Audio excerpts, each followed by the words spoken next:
Hello there, and welcome to Forgotten Worlds.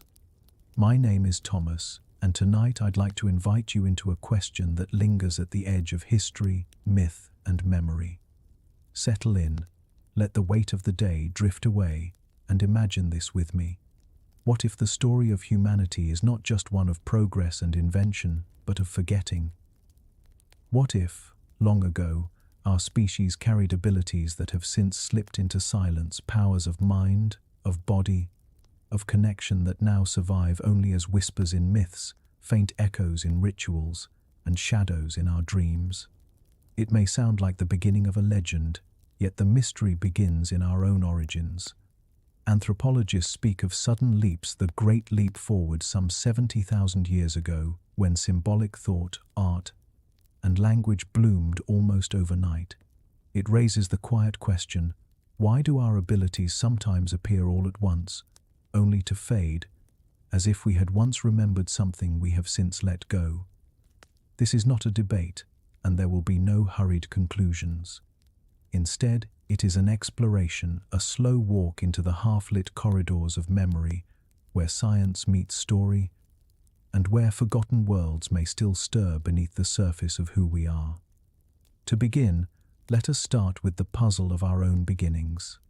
When we look back across the long span of prehistory, one of the great mysteries is not how slow change occurred, but how suddenly it sometimes unfolded. For millions of years, our ancestors lived in ways that seem, to us, simple. Stone tools changed only gradually. Small bands of humans moved through savannas and forests, hunting, gathering, surviving. Then, around 70,000 years ago, something shifted. Archaeologists call it the Great Leap Forward, a poetic name for an event that seems more like a spark in the dark.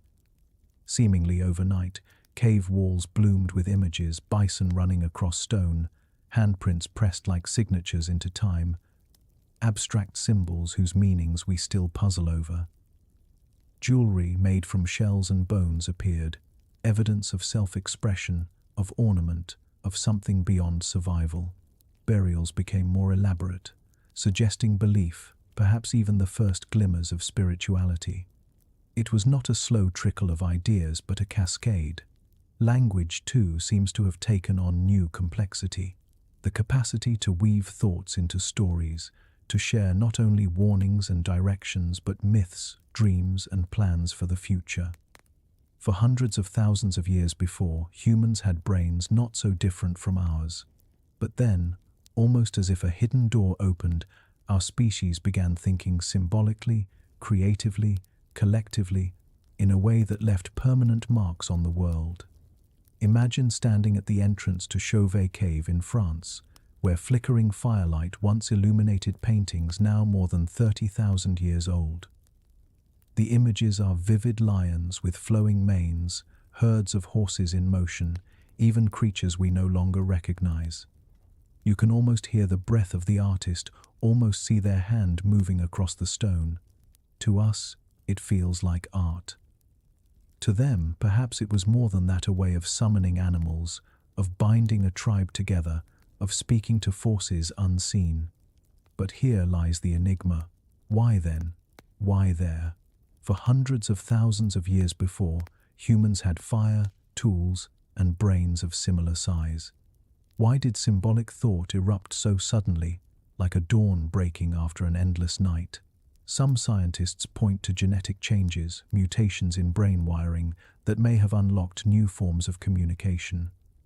Others suggest social tipping points, that once groups reached a certain size, the pressure to innovate grew. But there is another, quieter possibility. What if this flowering was not entirely new, but a remembering, a reawakening of abilities that had flickered before, in earlier branches of humanity, now largely forgotten? Consider how skills can vanish as quickly as they arrive.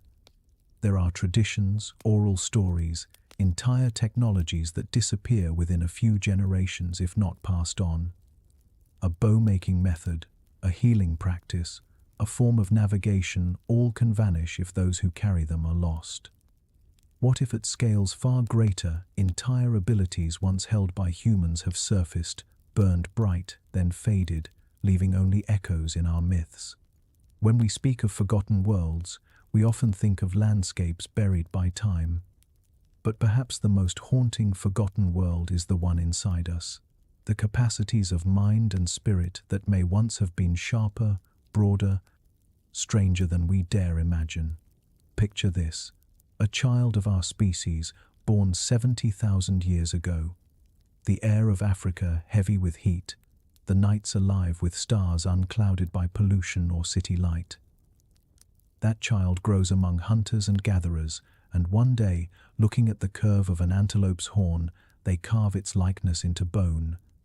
Another takes ochre, grinds it into powder, and smears it onto skin, not just to adorn, but to declare. These are not random acts, they are leaps, signs of a mind beginning to imagine things that do not yet exist. And once imagination stirs, it does not stop. It spills into language, into ritual, into myth. It is as if a door has opened into a wider room of thought, and humanity, stumbling through it, suddenly finds itself speaking in symbols, weaving memory into story, and seeing itself not only as it is, but as it could be.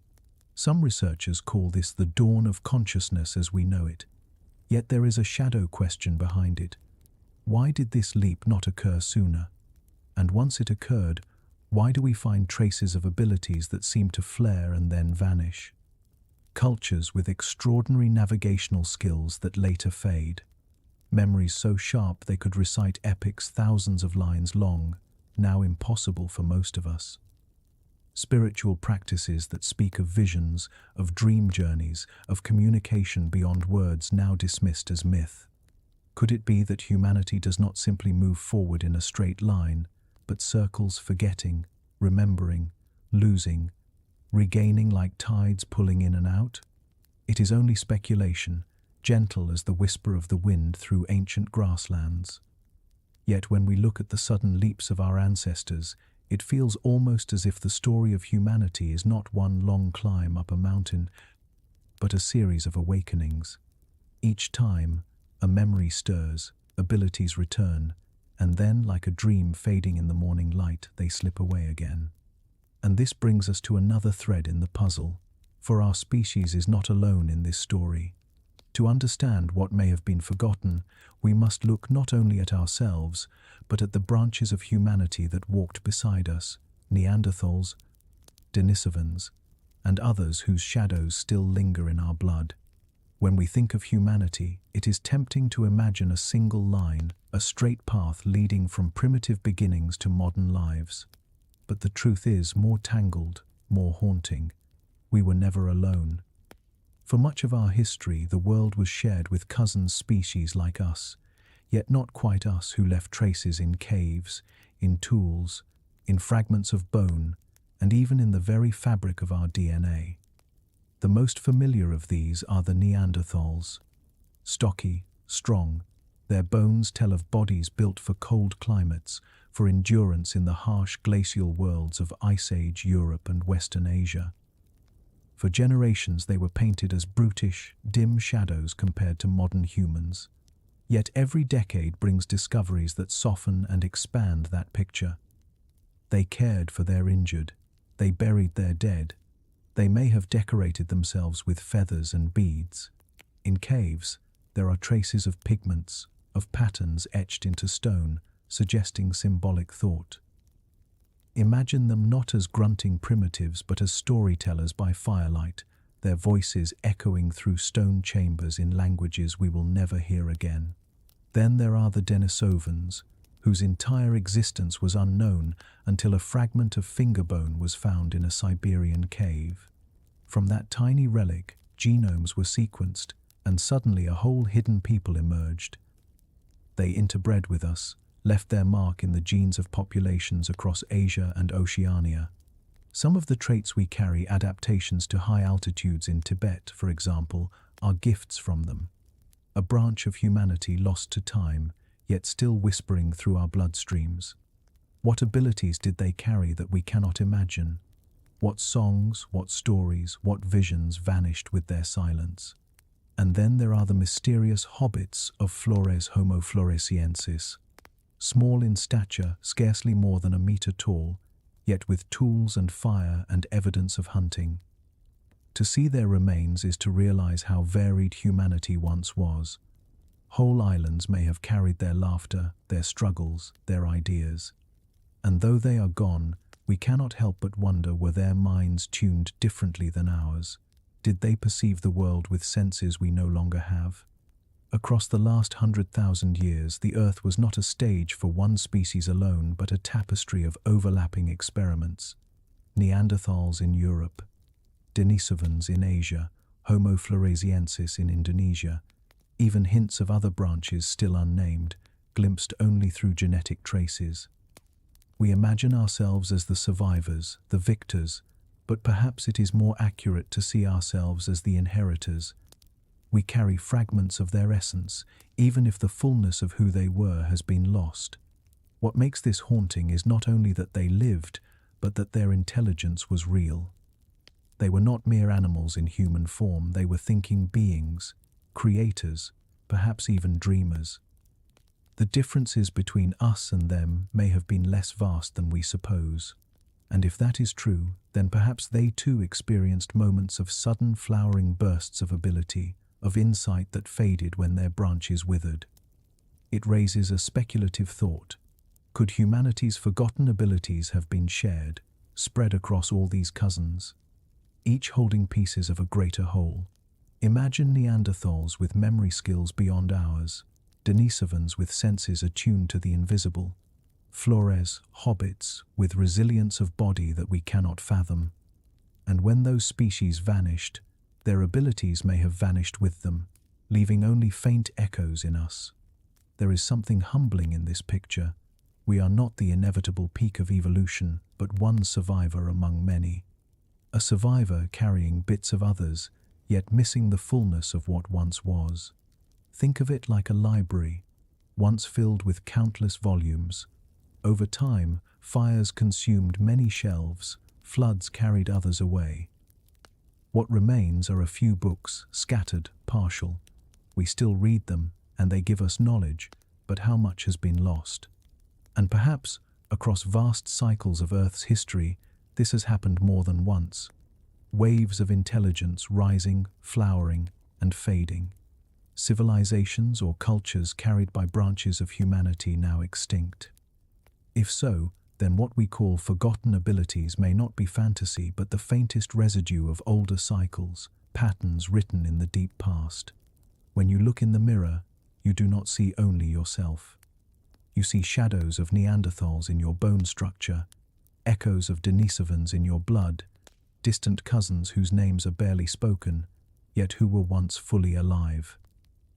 And with that comes a lingering possibility that part of what we long for, when we speak of lost abilities, is not only our own forgotten potential, but the gifts of those who walked beside us, whose abilities died when they did. The question becomes not just what humanity has forgotten, but what humanity as a family once knew before its branches were cut away. And as we drift deeper into these mysteries, we begin to notice something else, that the idea of lost powers, of forgotten ages of greatness, does not live only in bones or DNA. It also lives in myth. Stories told and retold across civilizations speak of ancestors who were greater than we are, who carried wisdom or abilities beyond our reach. And that brings us, softly, to the next thread. The myths of a golden age, when humanity itself was said to shine brighter than it does today. Across the world, in stories separated by oceans and centuries, we find a curious pattern. Civilizations often look backward, not forward, when they speak of human greatness. They tell of an earlier time when humanity lived closer to the divine, when knowledge flowed freely, when abilities we now call impossible were as natural as breathing. It is as if memory itself carries a faint nostalgia, a whisper of something lost. In India, ancient texts describe the yugas, the great ages of time that unfold in cycles. The earliest, Satya Yuga, is remembered as an age of truth, when humans lived for thousands of years, when wisdom was instinctive, and when society knew no divisions. But as the yugas progress, Treta, Dvapara, Kali abilities fade, lifespans shorten, and virtue diminishes.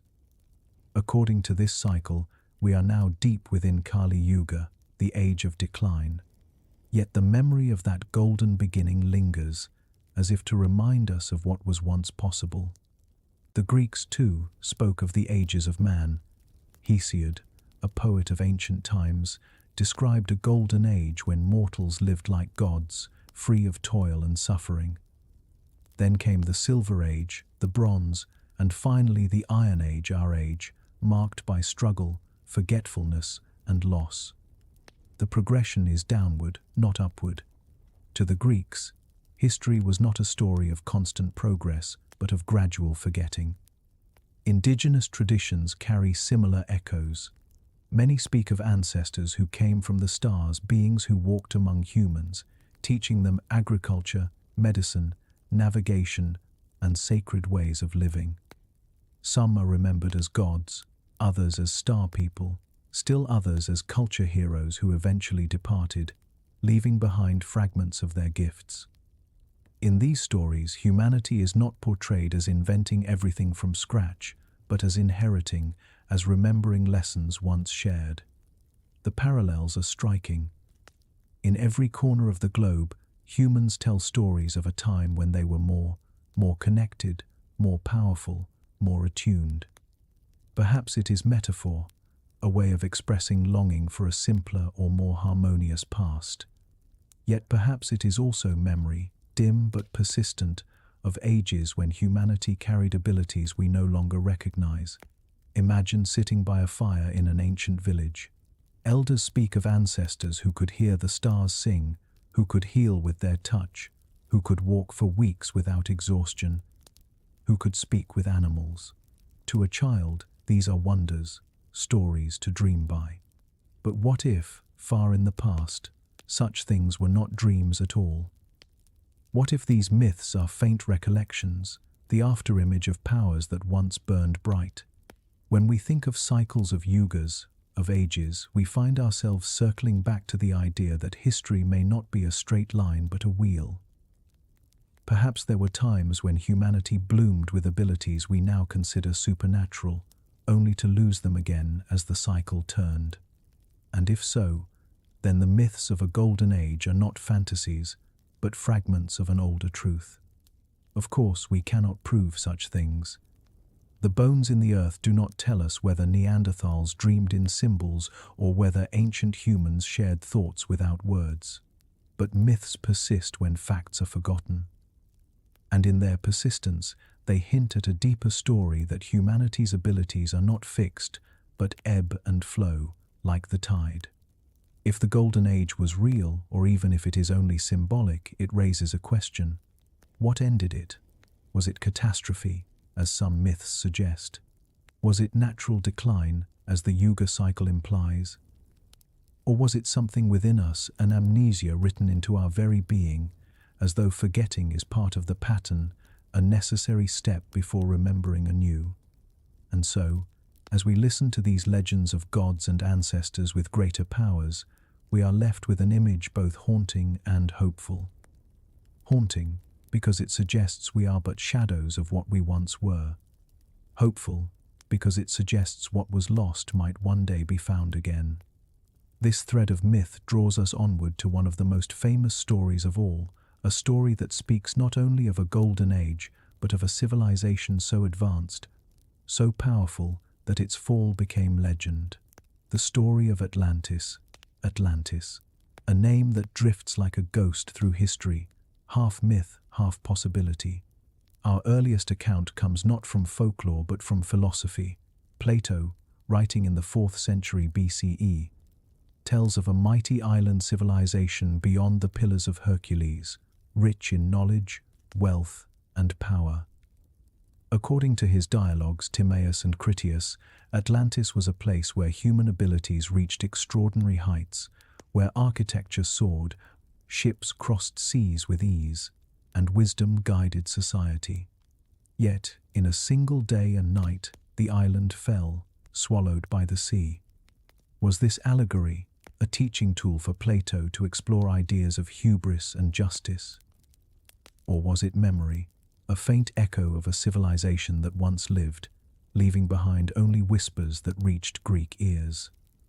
Scholars debate endlessly, pointing to volcanic eruptions, floods, and earthquakes as seeds of the story. Some suggest it was inspired by the fall of Minoan Crete after the eruption of Thera. Others believe it to be pure invention. Yet the persistence of the Atlantis myth and of countless similar tales around the world suggests something deeper than mere fiction. Nearly every culture carries a memory of a lost world, a fallen city, a people undone not by lack of power but by too much of it. In Mesopotamia, there are stories of great floods that swept away entire civilizations, sparing only a few. In the Americas, legends speak of cities of light and knowledge that were abandoned, their wisdom lost when people turned away from balance. Even in Polynesia, there are tales of islands that slipped beneath the sea, leaving survivors to sail onward with only fragments of what they once knew. What these stories share is a pattern. Humanity reaches upward toward something extraordinary, whether in technology, wisdom, or connection, and then, in a single collapse, that brilliance is extinguished. The ruins that remain, whether real or imagined, become symbols of what was lost.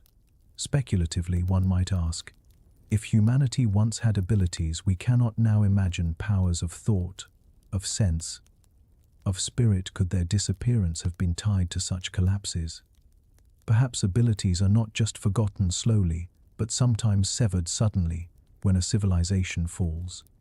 If a culture's rituals, languages, and teachings vanish, the skills they carried may vanish too, leaving only traces in story. Think of Atlantis not just as a city of stone, but as a metaphor for the human mind. Within it, knowledge flourished. Connections between people and the world may have been strong. But when the city fell, it was as if a great door closed, cutting humanity off from a level of ability it once possessed. What was left was shadow, fragments, myths of gods and heroes that hint at powers no longer ours. And here lies a haunting possibility, that civilizations are not only destroyed by external forces but by their own forgetting. In Plato's story, Atlantis fell because its people lost their virtue, their harmony with the divine order. Could it be that when balance is broken, abilities tied to that balance fade as well? That the fall of a city is also the fall of a way of perceiving, a closing of senses that once were open? If history moves in cycles, as myths suggest, then Atlantis may be only one of many forgotten peaks. The ruins of other worlds may lie buried not in stone but in us, in instincts dulled, in senses numbed, in abilities that once were natural but now survive only as longing. Picture the ocean at night. Waves stretch into darkness, concealing what lies beneath. Somewhere below, perhaps, the remnants of worlds long gone rest in silence. Yet just as tides carry fragments to shore, myths may be the driftwood of forgotten civilizations, carrying to us small hints of what humanity once was, what it once could do. And so, the story of Atlantis is not only about a city drowned. It is about the question that lingers. Did humanity once hold powers now lost? And do these myths serve as faint reminders that our current state is not the whole of who we are? From here, our path drifts from lost cities into the quieter, subtler powers humanity has carried through memory itself. Because even when civilizations fall, something survives in the human mind, passed from voice to voice, carried across generations. That brings us to the extraordinary endurance of oral tradition and the possibility that memory itself was once a forgotten ability of astonishing scope. Before there were books, before ink touched parchment or letters pressed into clay, the library of humanity lived in the human mind. Memory was not just personal, it was cultural, a vessel of continuity, a bridge across generations. To live in an oral world was to rely upon recall not as a luxury, but as a necessity, and what the human mind could hold in that time may astonish us now. Take, for example, the epic traditions of ancient bards. The Iliad and the Odyssey, those sprawling tales of gods, heroes, and wars, were carried for centuries not on scrolls but in voices. Thousands upon thousands of lines recited without written aid, preserved with precision.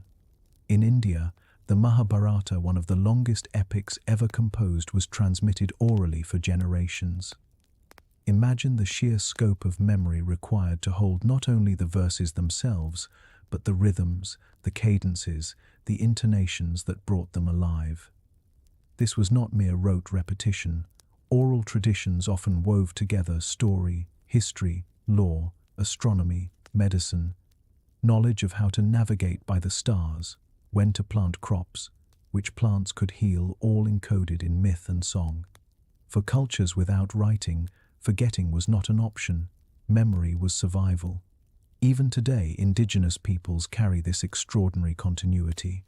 In Australia, Aboriginal songlines trace landscapes with such accuracy that they can guide travelers across vast distances without a map. Each verse encodes landmarks, waterholes, directions, and entire geography sung into being. In North America, First Nations peoples maintain ecological knowledge stretching back thousands of years, remembering patterns of animal migration, cycles of plants, the ways rivers shift and return. Oral tradition in these cultures is not fragile, it is robust, detailed, alive. It raises a question. Was human memory once sharper than it is now? Did the brain, before it was offloaded onto tablets and books and screens, carry a capacity we no longer train? Some neuroscientists suggest that memory is like a muscle when exercised constantly. It grows. When neglected, it withers. If so, then perhaps the extraordinary feats of oral recall were not rare exceptions but the norm for humanity. Perhaps our ancestors all possessed a level of memory we would find nearly superhuman today. Picture sitting by a fire, listening to an elder recite an epic that lasts for nights on end, each line falling into place, each verse remembered with clarity. The listeners, too, absorb it not passively, but actively, storing it for their turn to recite. In such a world, forgetting would be almost unthinkable. Memory was not only individual but collective, braided across generations like threads in a rope. And here, speculation enters. If memory could once hold epics of 10,000 lines, could it have once held even more knowledge of forces, abilities, ways of perceiving the world that we can scarcely imagine? Perhaps memory was not just recall, but connection, a way of binding minds together, of holding truths communally that no single person could carry alone. In myths of golden ages and lost civilizations, there are often references to knowledge being spoken, sung, or remembered rather than written. Could it be that writing, for all its gifts, was also a kind of forgetting? By fixing words on clay or paper, we released the mind from holding them. In doing so, we gained permanence but lost sharpness. The oral world may have been one where memory itself was an ability far greater than we know today.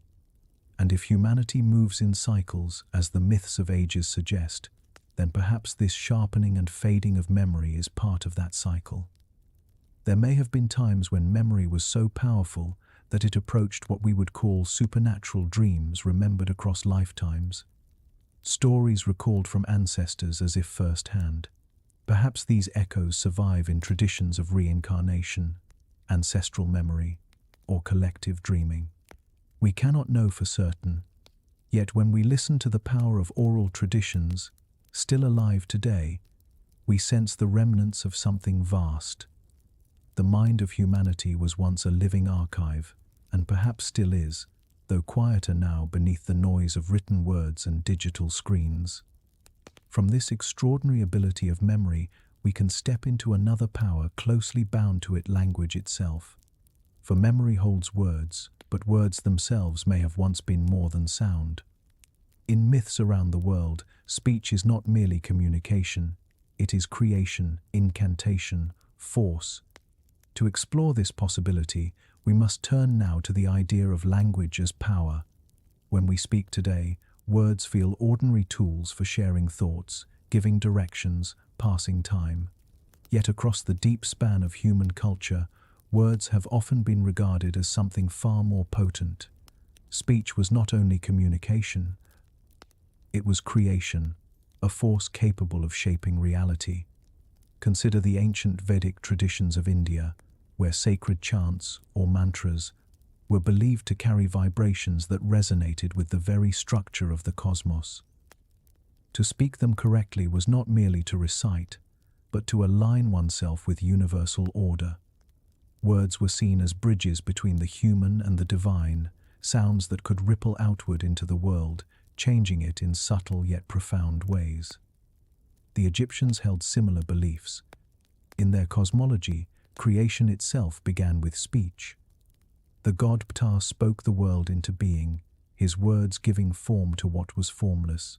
To name something was to grant it power, to establish its essence.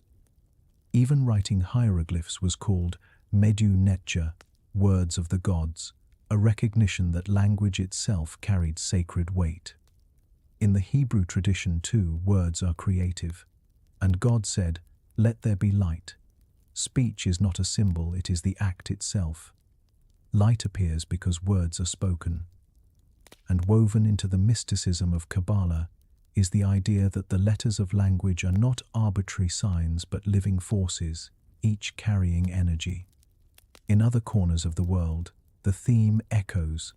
Norse myths tell of Odin discovering the rune symbols not just for carving but for invoking, each bound to magic and fate. Indigenous peoples across the Americas speak of words as living beings capable of summoning, blessing, or harming. In Maori culture, incantations called karakia are used to protect, to heal, to guide. In nearly every tradition, words are not passive, they are active, shaping the world they enter. This raises a haunting speculation. Did humanity once wield language in ways that were not only poetic but functional? Could it be that speech once carried resonance, a power that reached beyond ears into the fabric of reality? Perhaps the myths of spells, chants, and sacred names are not inventions but faint memories of a time when language itself was a force. Even in the modern world, hints remain. Scientific studies show that sound can alter matter. Vibrations arrange sand into geometric patterns. Resonance can shatter glass. Monks chanting in unison have been recorded lowering their heart rates, influencing their physiology through sound alone. If this is possible now, with our dulled abilities, what might once have been possible when memory was sharper, when language was wielded with reverence and precision? Imagine a world in which to speak was to shape, where the right chant could heal, where the right phrase could calm storms or call rain, where the secret name of a thing gave you power over it. To our modern ears, this sounds mythical, yet to our ancestors it was common knowledge embedded in ritual, protected by secrecy, passed from generation to generation. And like so many abilities, perhaps it faded. With the rise of written language, words shifted from vibration to symbol. What was once alive became fixed on page or stone, preserved but also stilled. We gained permanence, but we lost potency. The word became something to be read, not something to be sung into the bones of the world. If humanity moves in cycles, then perhaps there were times when language was closer to song than to script, when its power was not metaphorical but literal.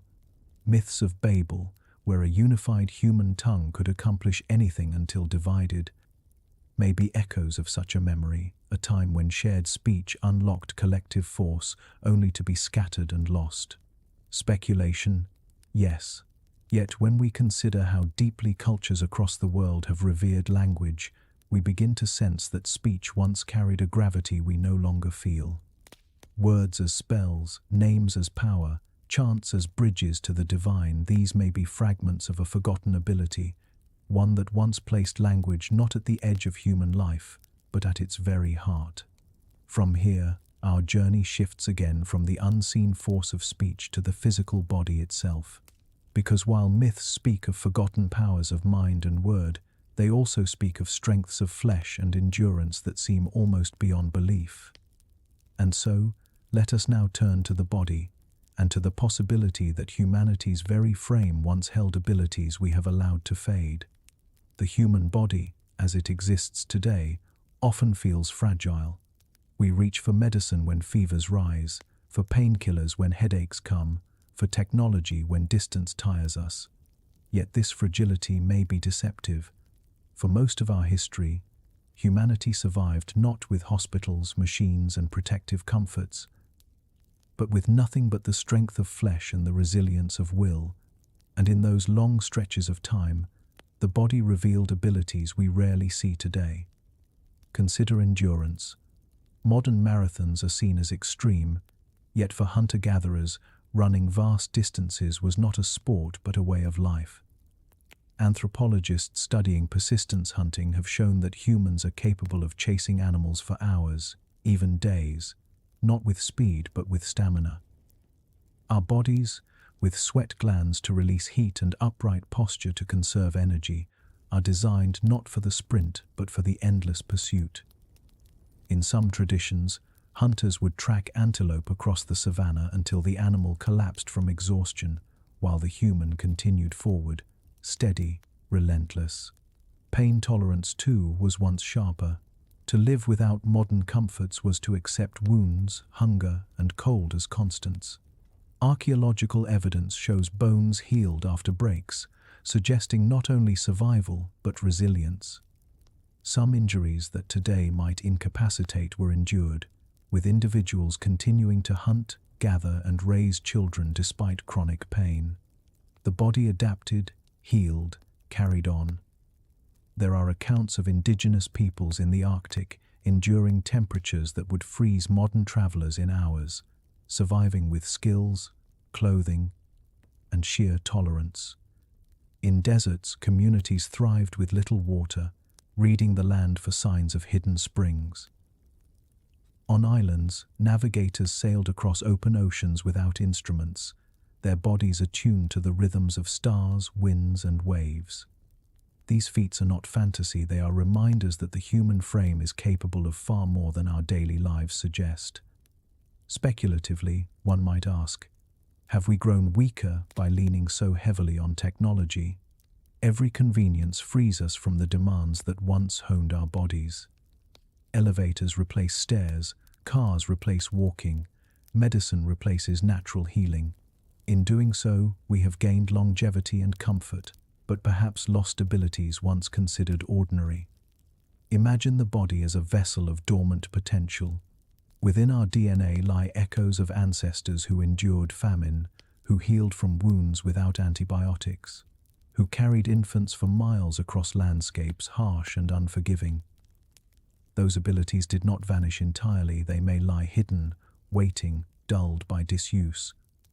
In rare moments we still glimpse them, stories of people lifting extraordinary weights in moments of crisis, of survivors enduring weeks in isolation, of patients healing in ways medicine cannot fully explain. Myths, too, remember this strength.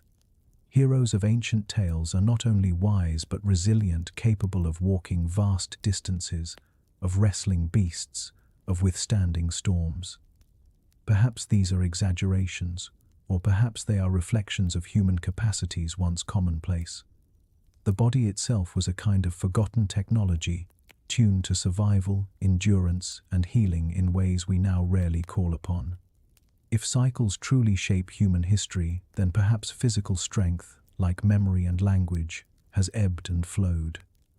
There may have been ages when the human body was tuned to its fullest, when endurance, pain tolerance, and natural healing were at their peak. And as those ages faded, the abilities faded too, leaving us reliant on tools to replace what the body once carried with ease. From this perspective, our modern weakness is not the natural state of humanity, but a lull in a cycle. We are less because we have forgotten how much more we can be. And in this forgetting, we may overlook one of the most intriguing questions of all. Not just the strength of the body, but the possibility that our very senses were once sharper, broader, and more mysterious than they are today. When we think of senses, we tend to stop at five: sight, sound, touch, taste, and smell. They are the familiar gateways through which we meet the world. But biology shows us that this list is far from complete. Many creatures navigate reality with senses we can barely imagine. Birds perceive the magnetic fields of Earth, orienting themselves across vast migrations with a precision no compass can rival.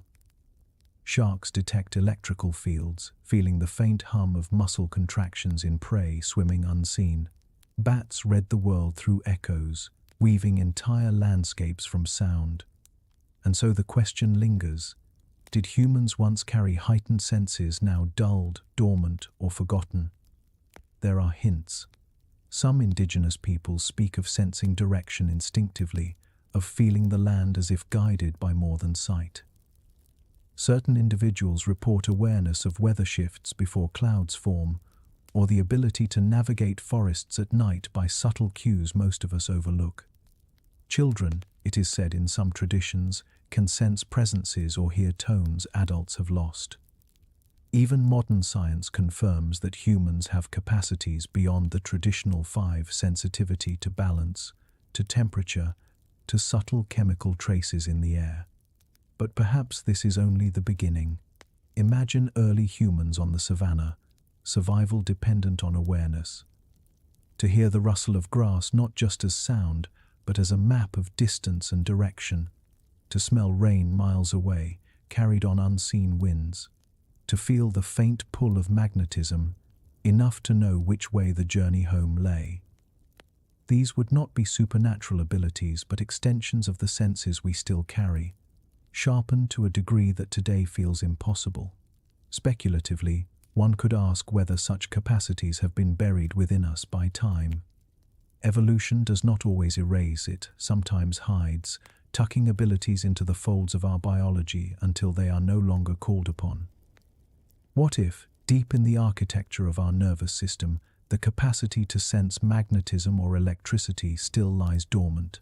What if we once lived in a world where human perception extended further, where the boundaries of the five senses blurred into something broader? Myth seems to remember this.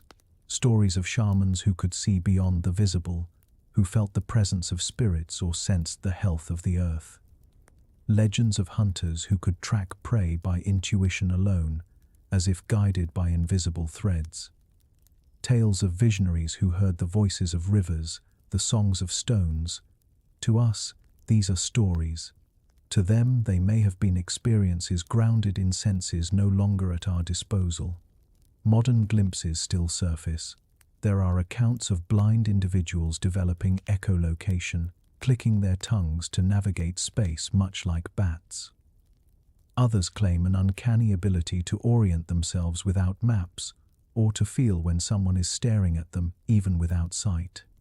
While often dismissed as coincidence, such experiences may be echoes of abilities once common, now scattered like fragments of a forgotten inheritance.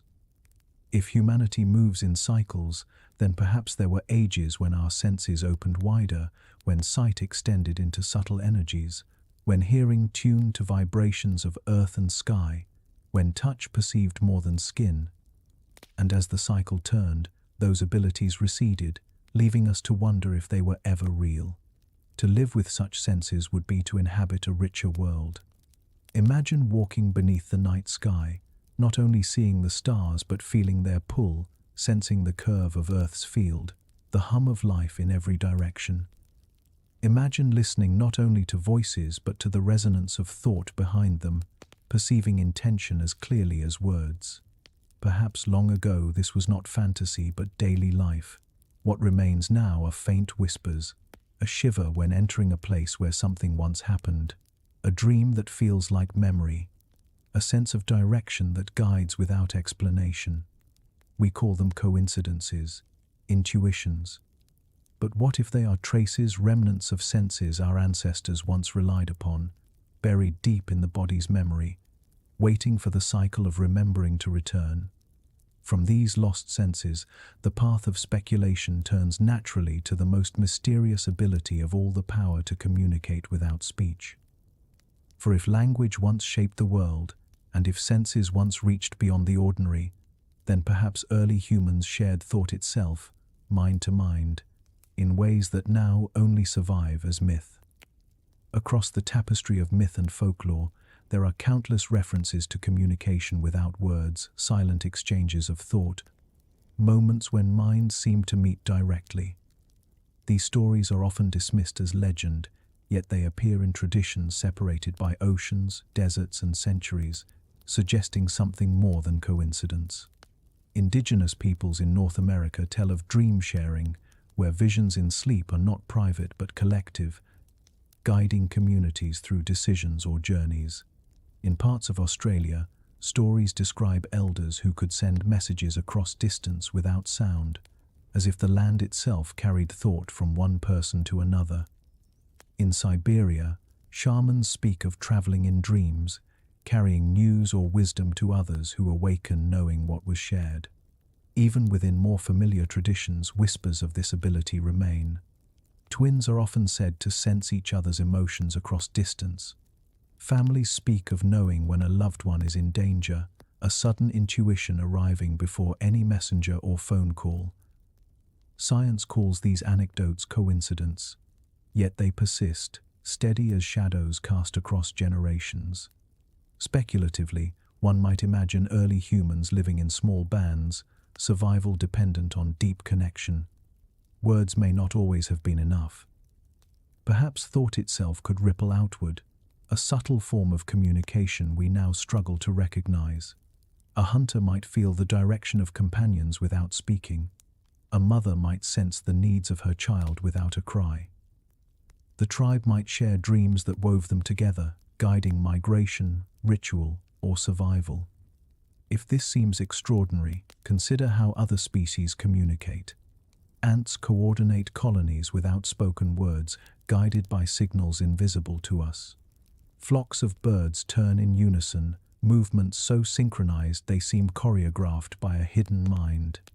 Schools of fish dart as one, a single thought passing through thousands of bodies. If nature is filled with forms of shared awareness, why should humans be the exception?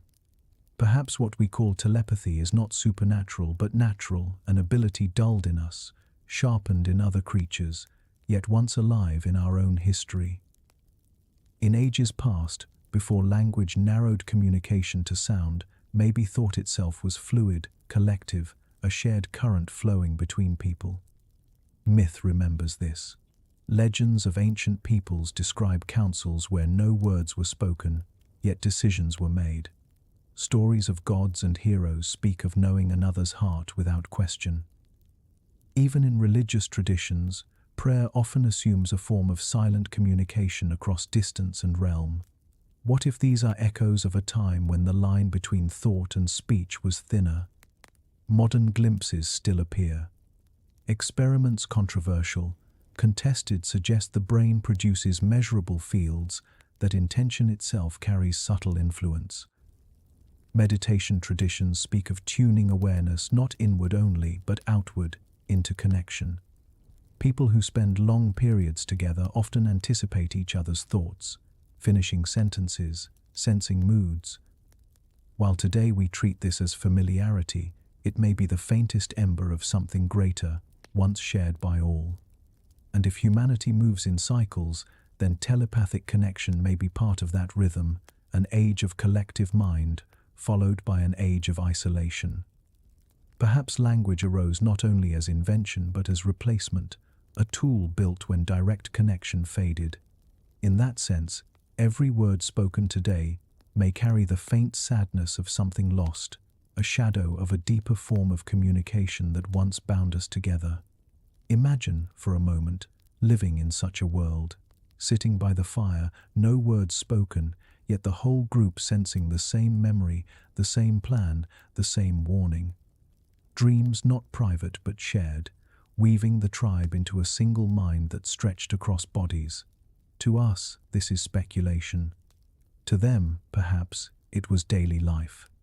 And so, From the question of shared thought arises a deeper one: was humanity once more interconnected, not just as small groups, but as a whole species? Could the human mind have been part of a collective consciousness, a vast network of dreams and symbols we now only glimpse in myth and psychology? The idea of a collective human mind is not new.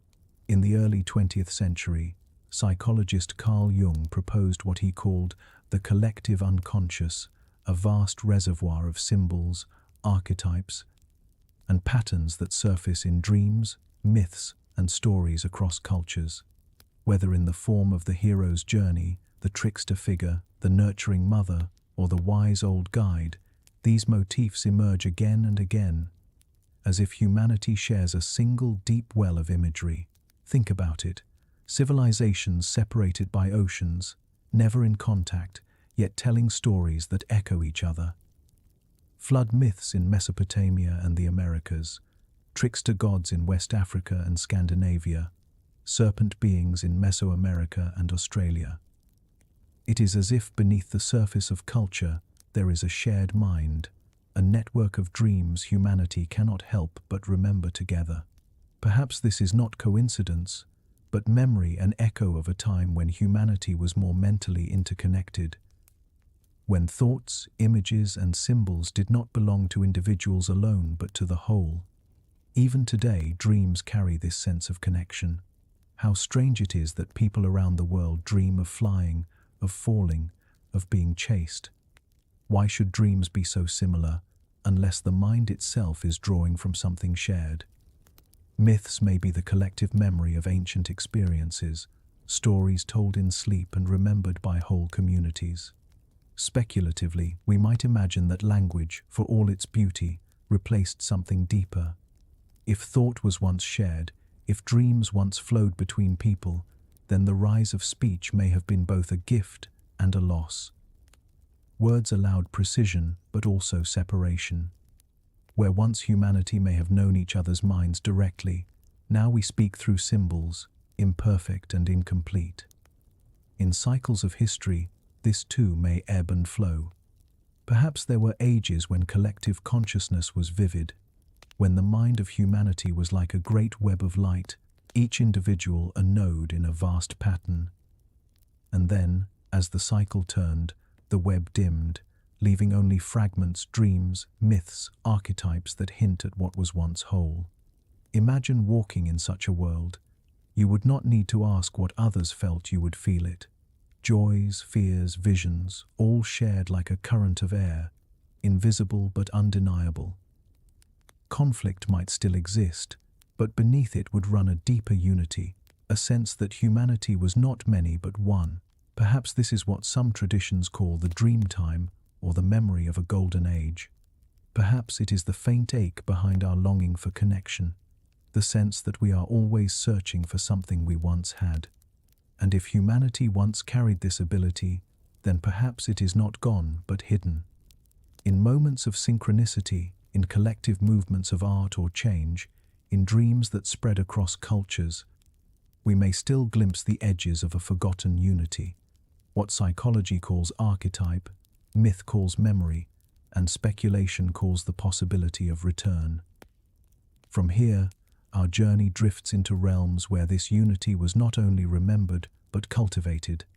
For across the world, shamans and visionaries have spoken of powers that link mind, body, and spirit, abilities that, though fragmented, may be pieces of a universal inheritance. To explore this, we must step into the domain of shamanic powers and the altered states through which they were once accessed. In nearly every culture on Earth, there are figures who stand at the threshold between worlds. We call them shamans, medicine people, seers, dream walkers. Their role is not simply healer nor merely storyteller, but something deeper, to move between the seen and unseen, to gather knowledge from places others cannot reach, and to bring it back for the good of the community. What is striking is the universality of this role. From Siberia to the Amazon, from the Arctic to Africa, across landscapes and languages, there are shamans. The details differ: drums in one place, rattles in another, sacred plants in yet another, but the essence is the same. They enter altered states of consciousness, travel in visions, call upon spirits, and return with wisdom or healing. It is easy, from a modern perspective, to label these practices as symbolic, as metaphor. But for those who lived them, they were not stories. They were experiences as real as walking, as sleeping, as breathing. A shaman might journey in dreams to retrieve the lost soul of a sick person. They might commune with ancestors, with animals, with forces of nature. They might call upon spirits for guidance in hunting, for safety in childbirth, for harmony in the tribe. Speculatively, we might see in this universality the fragment of something ancient, an ability once common to humanity, now carried only in certain individuals and traditions. If shamanic practices are found everywhere, across cultures that never touched, could it be because they arise from a shared human inheritance? Consider the altered state itself. Whether through drumming, fasting, chanting, or plants, shamans step into a different mode of awareness. In that state, boundaries blur. The self feels connected to everything: the forest, the river, the ancestors, the stars. Messages come in symbols, in visions, in voices. Healing flows not through medicine alone, but through intention, ritual, and unseen force. Modern science studies this with cautious fascination. Brain scans show shifts in activity during trance and meditation. Neurochemistry maps changes under plant medicines. Yet even with explanation, the experience remains mysterious. Why should the human mind have the capacity to enter such states at all, unless it once served a larger purpose? Perhaps, long ago, this ability was not confined to shamans but available to all. In times when survival demanded connection to the land, to each other, to forces beyond the visible, maybe humanity lived closer to that threshold. Shamans, then, would be the keepers of a universal ability, fragments of a forgotten whole. Myths remember this. Stories of healers who could draw sickness from the body with their hands. Legends of dream walkers who crossed the veil between life and death. Accounts of spirits guiding tribes through hardship, speaking through chosen voices. In each, we sense not invention but memory, an echo of powers once part of the human experience.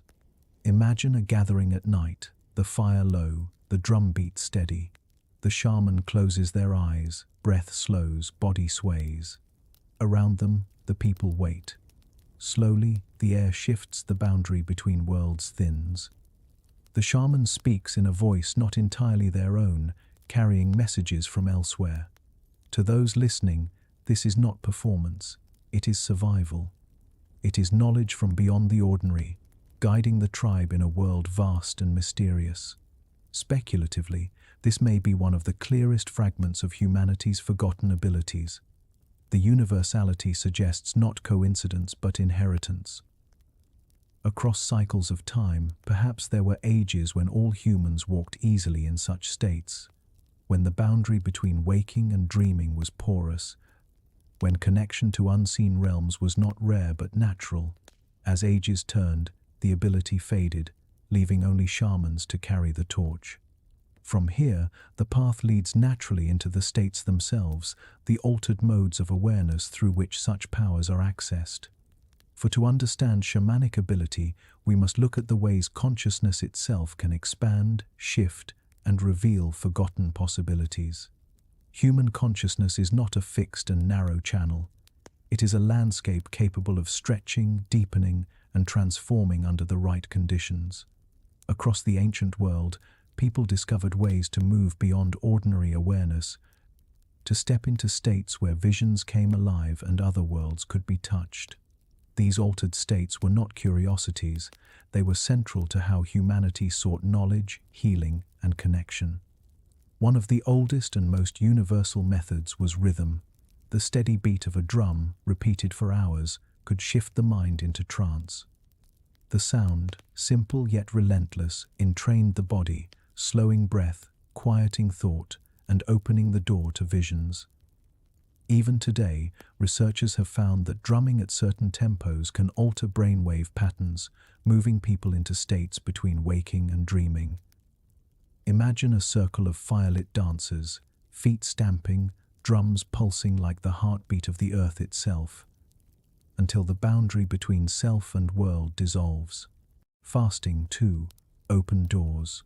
By withdrawing from food, the body entered altered chemistry, and the mind grew sharp, visionary. Across deserts and mountains, seekers have fasted to meet spirits, to receive guidance, to dream with clarity. Hunger became not weakness but a path, a way of quieting the body so that the unseen might be heard. Sacred plants and brews offered another route. In the Amazon, ayahuasca carried drinkers into realms of serpents, ancestors, and cosmic visions. In Central Asia, shamans used mushrooms to journey into other realities. In North America, peyote opened doors to spirit beings, songs, and symbols. These were not seen as drugs in the modern sense, but as teachers, plants with voices, guides that revealed truths hidden from ordinary sight. Even breath itself was used.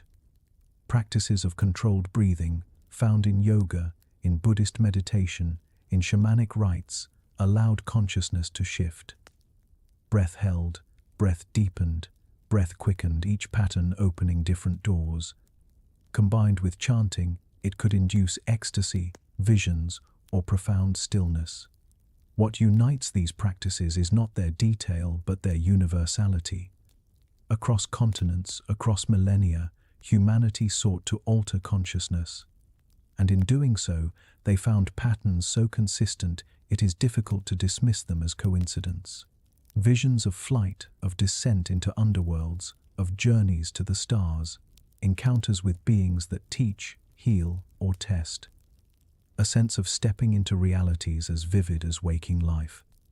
Speculatively, one might ask whether consciousness itself was once more expansive, more naturally fluid. Perhaps in earlier cycles of humanity, altered states were not rare but normal, woven into daily life. Children may have dreamed more vividly, adults may have shifted more easily between waking and vision. Over time, as the cycle turned, the range of consciousness narrowed, leaving only ritual, fasting, drumming, and plants to reopen what was once freely accessible. Myth supports this. In countless stories, humans speak with gods, animals, ancestors as if no barrier existed. Heroes travel to the underworld or ascend to the heavens, not as metaphors but as experiences. Perhaps these tales are memories of a time when consciousness stretched beyond today's limits. Even now, glimpses remain, dreams that feel more real than waking, moments of synchronicity that suggest hidden patterns, near-death experiences where people describe journeys into light, meetings with others, visions of vast interconnectedness. Modern science explains some aspects, but the mystery lingers. Why should the human mind be capable of such vast inner landscapes if they serve no purpose? Imagine living in a world where such states were ordinary, where visions guided migrations, where dreams directed healing, where the boundary between life and spirit was porous. Perhaps this was humanity's natural state, forgotten only as cycles turned, leaving us with faint rituals, fragments of chants, remnants of practices that once opened the door with ease. And so, altered states remind us that consciousness is not a fixed point but a field. It may expand and contract with time, with practice, with cycles. And if the myths are right, there may have been ages when the field was vast, when every human walked with visions, when the dream was not separate from waking life but braided into it. From here, our journey moves toward myths that remember even more dramatic powers of the human body, tales of giants, of superhumans, of ancestors whose very stature was greater than our own. All across the world, stories linger of beings who were larger, stronger, and more powerful than ordinary humans. They appear in sacred texts, in folklore, in whispered traditions handed down through generations. Sometimes they are gods, sometimes ancestors, sometimes enemies, but always they are remembered as greater than we are now. The Hebrew Bible speaks of the Nephilim, mysterious figures described as giants in the earth. They are said to be the offspring of divine beings and mortal women, a mingling that produced men of renown, heroes of old, vast in strength and stature. Their presence is fleeting in the text, yet powerful enough that the word itself has echoed for centuries, carrying with it the sense that humanity was once closer to beings whose abilities far surpassed our own. In the north, Norse myths tell of the Jotnar giants who walked the ancient world, beings of immense size and force, often at odds with the gods but also interwoven with them. They were not merely brutes but complex figures, representing primal strength, the raw forces of nature. To the Norse imagination, the world itself was shaped from the body of a giant, Ymir, whose bones became mountains and whose blood became seas. In Mesopotamia, the oldest of civilizations, epics remember heroes who towered above ordinary mortals. Gilgamesh, king of Uruk, is described as 2/3 divine and 1/3 human, his strength unmatched, his stature immense. He strides across the epic as a figure not only of size but of endurance and will, accomplishing feats ordinary men could not. Such myths raise a haunting possibility. Were these tales exaggerations, metaphors for greatness? Or were they memories of human variations that once existed, now lost to time? We know from fossils that humanity's branches were diverse. Some hominins stood taller, stronger, their bones heavier, their frames more resilient. Could memories of these cousins have lingered in story, reshaped into legends of giants? Even within Homo sapiens, there is variation. There are individuals of extraordinary height, strength, or endurance, reminders that biology can produce extremes. But perhaps long ago, such traits were more common, entire populations shaped differently by environment or cycle. Speculatively, the myths of giants may be echoes of an age when humanity's physical form was not as uniform as today. Perhaps there were cycles when strength and size were paramount, when survival demanded bodies larger and tougher than ours. As the cycle turned, those variations faded, leaving only stories, half memory, half metaphor, of humans who were once more than human. Myths also speak of superhuman feats, not only of body but of spirit. Heroes who lift mountains, who wrestle gods, who run for days without rest. We call these exaggerations, yet they mirror what we glimpsed in earlier parts of this journey: humanity's forgotten endurance, forgotten senses, forgotten resilience. Perhaps these stories are not fabrications but amplifications of real abilities magnified in memory, but rooted in truth. Imagine standing in a world where such figures lived, people taller, stronger, more resilient than ourselves. To encounter them would be to feel small, to sense that humanity once walked with variations now gone. Their presence would leave a mark, not only on the earth but on the memory of those who followed. Perhaps that is why, even now, myths of giants stir something in us, a mixture of awe, fear, and longing. And if history moves in cycles, then perhaps the age of giants is one of those cycles.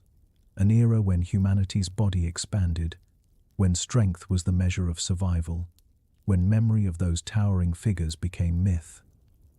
As the cycle shifted, their bodies vanished, but their stories remained, trailing through time like footprints fossilized in the collective imagination. From here, the stories of giants flow naturally into another question. If these beings were once human, or at least kin to humanity, what became of them? And could the gods themselves, those bringers of fire, farming, and writing, be remembered not as distant deities but as ancestral humans, people who carried abilities so extraordinary that they were later worshipped as divine?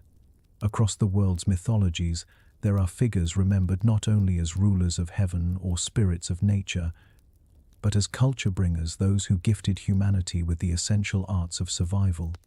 They taught fire, farming, writing, weaving. They appeared in times of need, lifted humanity upward, and then receded into legend. In Greek myth, Prometheus defied the gods to give fire to humankind. This was not just flame, but the power of technology, of transformation, of taking control of nature. In Sumer, the god Enki was said to gift wisdom, the knowledge of irrigation and agriculture, allowing deserts to bloom. In Egypt, Thoth brought writing, the script that allowed memory to endure beyond generations. And in Mesoamerica, Quetzalcoatl, the feathered serpent, taught people how to plant maize, the grain that would sustain civilizations. These stories appear so consistently across cultures that one begins to wonder, were they memories not of gods, but of humans? Could these culture bringers have been extraordinary ancestors, beings with abilities, insights, and skills far beyond their peers who were later remembered as divine? Speculatively, one might see these figures as humans of a different cycle, carrying knowledge or abilities that others had forgotten. To encounter them would have been to encounter something so extraordinary it seemed supernatural. Imagine a small tribe living simply, when a stranger appears able to spark fire from stone, able to coax food from the soil, able to mark thoughts in symbols that last beyond the spoken word. How else would such a figure be remembered, if not as a god? Myths preserve the awe of these encounters. The gods are often described as walking among humans, not distant and untouchable, but close, embodied, instructive. They eat, they love, they fight, they teach. In some stories they intermarry with mortals, their children remembered as heroes. These are not beings wholly beyond humanity, they are near enough to touch, yet far enough to be revered.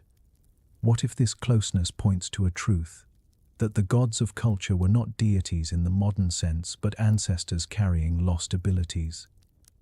Perhaps they remembered how to use language as power, how to enter altered states, how to sense the land in ways others had forgotten.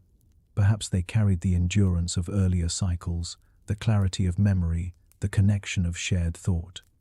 And in bringing these gifts to others, they became larger than life, their abilities mistaken or rightly recognized as divine. Even in the oldest stories, there is often a note of departure. The gods give their gifts, then withdraw. Prometheus is chained, Quetzalcoatl sails away, Enki retreats to the depths, Thoth vanishes into myth. The culture bringers leave, and humanity is left to preserve what it can. But perhaps with their departure, something else is lost, the full scope of their abilities, which could not be transmitted fully, leaving us only fragments. If humanity moves in cycles, then perhaps the gods were not eternal beings but humans of another age, remnants of a cycle when abilities were brighter, when knowledge was deeper.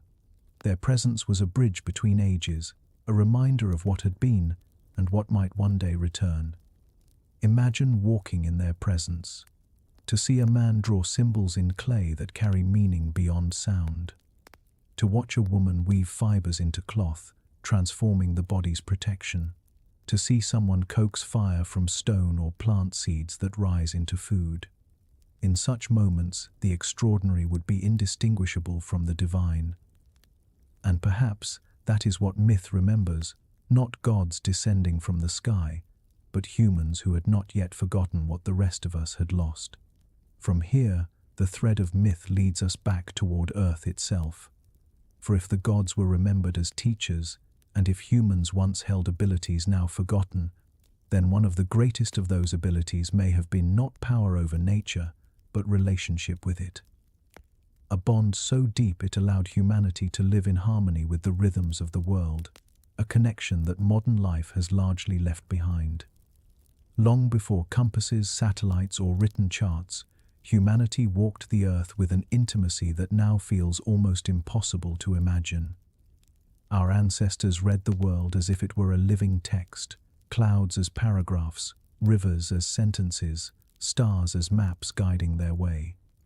This was not learned from books but from deep relationship, cultivated over countless generations. Indigenous traditions preserve echoes of this connection. Polynesian navigators once sailed thousands of miles across the Pacific without instruments, guided only by the stars, the patterns of swells beneath their canoes, the flight of birds at dawn. Aboriginal Australians speak of songlines, sacred pathways that link landscape and story, allowing travelers to cross vast distances by singing the land into memory. Among the First Nations of North America, elders recall how to read animal behavior, plants, and shifting winds with such precision that survival was not guesswork but attunement. To live this way required more than skill. It required senses sharpened by immersion in the natural world, a body attuned to patterns modern life has dulled. Imagine stepping outside your shelter and knowing, from the curve of clouds at sunset, that rain will arrive tomorrow. Imagine hearing the difference in a bird's call that signals a predator nearby. Imagine tasting a leaf and recognizing its medicine, or standing beneath stars and feeling your place in the larger whole. Speculatively, one could see this not only as learned knowledge but as ability, an innate capacity once carried by humanity. Just as birds sense magnetism and elephants feel vibrations through the earth, perhaps humans once shared a heightened awareness of the living world. Over time, as we turned inward to technology, cities, and machines, these abilities faded, remembered only in indigenous traditions that never fully let them go. Myth often encodes this connection. In many cultures, ancestors are remembered as living in harmony with the animals, able to speak their languages, to learn directly from them. Shamans are said to call upon spirits of wolves, eagles, serpents, not as metaphors but as relationships, bonds of kinship. Such stories suggest that humanity once saw itself not apart from nature but within it, part of a greater web of life, attuned to forces we now call invisible. Modern glimpses still arise. Farmers who feel weather shifts in their bones, fishermen who read the sea by subtle changes in color and movement. People who, without instruments, can still navigate by instinct, sensing direction as if the earth itself whispers it. These are not miracles, they are remnants of abilities humanity once carried as naturally as breath. If history moves in cycles, then perhaps there were ages when this connection was stronger, when humanity's relationship with Earth was not broken but seamless. In those times, survival was not struggle but alignment, each step guided by knowledge written into the land itself. As the cycle turned, we lost this intimacy, gaining control but losing communion. Imagine for a moment a world where every person carried this connection, where the rustle of leaves was a sentence to be read, where constellations told not only myths but directions, where the earth itself was a teacher, and humanity listened. Perhaps this was once real, perhaps it will be again. And if humans once learned from the earth, they also learned from its creatures. For myth remembers not only connection to land but kinship with animals, teachers who offered humanity skills and senses beyond its own. In the stories of many cultures, animals are not simply companions or prey, they are teachers. They arrive in myths not as background figures but as guides, mentors, and kin embodying abilities that humans once longed to learn. Among the peoples of the far north, wolves are remembered not as enemies but as allies. They taught humans how to hunt in groups, how to track across snow, how to endure the long silence of winter. The line between wolf and human was not sharply drawn.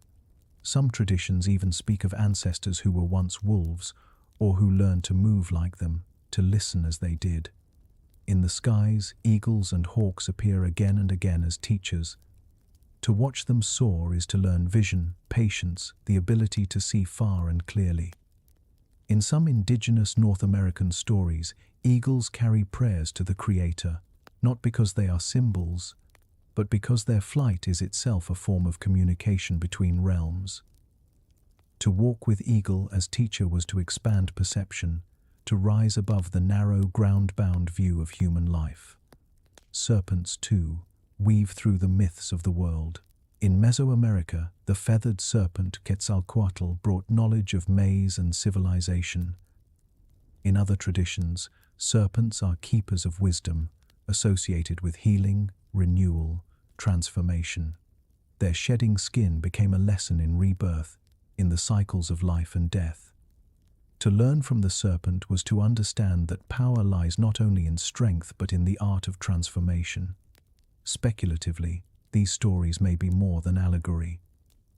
Perhaps they are memories of a time when humans shared a deeper kinship with animals, when senses blurred across species. Early humans might have moved with wolves, hunted alongside them, not only physically but instinctively. They might have seen as birds see, or felt the ground as serpents do. Such connections may not have been metaphorical but experiential, abilities now hidden, surviving only in myth. Even today, hints remain.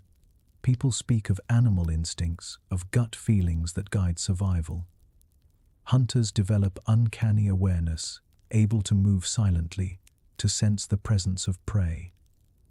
Those who spend their lives with animals often speak of communication beyond words, a bond that feels almost telepathic. These glimpses may be echoes of a time when humanity's kinship with animals was not diminished but alive, when learning from creatures was a natural part of existence. If cycles shape human history, then perhaps there were ages when humans shared more openly in the abilities of their animal kin. Those powers, once vital, may have faded as we turn toward tools, machines, and written knowledge. What remains are stories: wolves teaching endurance, eagles teaching sight, serpents teaching transformation, fragments of memory preserved in myth. Imagine a world where such kinship was real, where to live among wolves was to learn their ways, where to watch the eagle was to extend one's vision, where to follow the serpent was to master change. Humanity would not stand apart from the natural world, but within it, learning from every creature, every teacher. Perhaps this was once true. Perhaps it lies waiting, a forgotten inheritance that cycles of time may yet return. From here, our journey turns from animals to energies, not the physical strength of the body or the senses of kin, but the subtler forces said to flow through and around us. For many traditions speak not only of flesh and blood, but of vital currents, life energy that can be cultivated, directed, even shared. Across ancient traditions there is a recurring idea that life is not only sustained by food and breath, but by a subtler current, an invisible force flowing through and around the body. In China, it is called qi, the vital energy that animates all living things, cultivated through practices like Tai Chi, Qigong, and acupuncture. In India, it is known as prana, the breath of life, directed through yoga, meditation, and the art of pranayama. Among indigenous cultures, there are countless names for this current spirit: wind, breath, soul, the fire within. Though the words differ, the essence is the same. Humanity once recognized and worked with energy as a tangible part of life. Consider the martial traditions of East Asia. Masters of Tai Chi and Kung Fu speak of channeling qi, focusing energy into strikes, movements, and healing. To the outside observer, it may seem like skill alone. Yet practitioners insist that beneath the physical lies an unseen current, one that can be strengthened, balanced, and shared. In India, yogic texts describe subtle channels, nadis, through which prana flows. Chakras are depicted as centers of this energy, each with its own qualities, its own resonance. Through breath, chant, and movement, practitioners could awaken these centers, achieving states of vitality and awareness that far exceed the ordinary. Even in the West, echoes remain. Medieval healers spoke of the vital spirit, an animating essence. Mystics described energy fields surrounding the body, what later traditions would call auras. In Christian texts, the Holy Spirit is often described as breath, wind, fire, the same metaphors used to describe life energy in cultures oceans apart. Speculatively, we might imagine that in earlier cycles of humanity, the recognition of this energy was not symbolic but experiential. People could feel it, see it, direct it with ease. Healing may have involved not only herbs or hands but the deliberate flow of vital force. Warriors may have strengthened themselves by focusing energy into their limbs. Farmers may have worked in rhythm with the currents of the earth. Communities may have aligned rituals to amplify the shared field between them. Modern glimpses suggest such abilities never entirely vanished. Studies show measurable changes in physiology during meditation, healing touch, and group prayer. People report warmth, tingling, or presence when energy is directed toward them. While science frames these experiences cautiously, the persistence of similar reports across cultures suggests something more than imagination. Imagine living in a world where energy was as tangible as breath, where children were taught not only to walk and speak, but to feel and direct the life force within them, where healing was not only medicine but the restoration of flow, and where conflict was not only physical but energetic. To us, this seems like metaphor. To our ancestors, perhaps it was daily reality. And if history moves in cycles, then perhaps the fading of energy practices is part of that rhythm. In some ages, humanity remembers the currents that animate life. In others, the memory dims, leaving only fragments: yoga classes, martial arts, healing rituals, reminders of a greater whole. Yet energy, once recognized, was not only cultivated in the body. It was also woven into stone, into structure, into sacred spaces designed not only to shelter but to amplify the abilities of those who entered them. Across the ancient world rise structures so vast, so precise, and so enduring that they continue to puzzle us today. Megaliths arranged in circles, pyramids aligned to the stars, temples whose stones hum with resonance. These were not shelters in the ordinary sense. They were something more: spaces built to shape human experience, to focus not only the body but the mind, perhaps even the very energies flowing through and around us. Consider Stonehenge, its great stones set in alignment with the solstices. Each year, light pours through its arches at precise angles, as if the builders wished to capture the sun itself.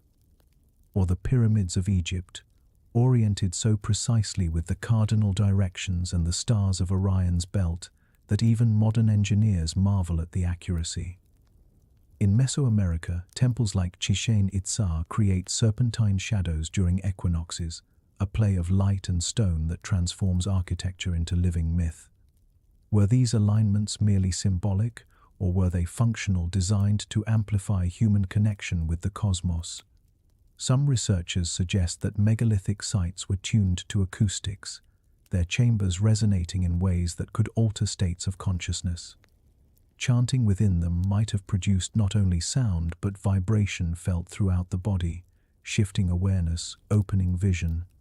Speculatively, one might imagine these structures as technologies not of machines and metal, but of consciousness itself, built to magnify memory, to deepen trance, to focus energy. Within their walls, perhaps the body's forgotten senses stirred, the mind expanded, the collective gathered in resonance. These were not only places of worship, but instruments carefully calibrated to connect earth, sky, and human spirit. Even the placement of these sites hints at intention. Many lie on ley lines, paths where myth suggests Earth's energies flow. Others echo the stars, mapping the heavens onto the ground. It is as if the builders sought to weave humanity into the fabric of the cosmos, aligning body, land, and sky into a single harmonious whole.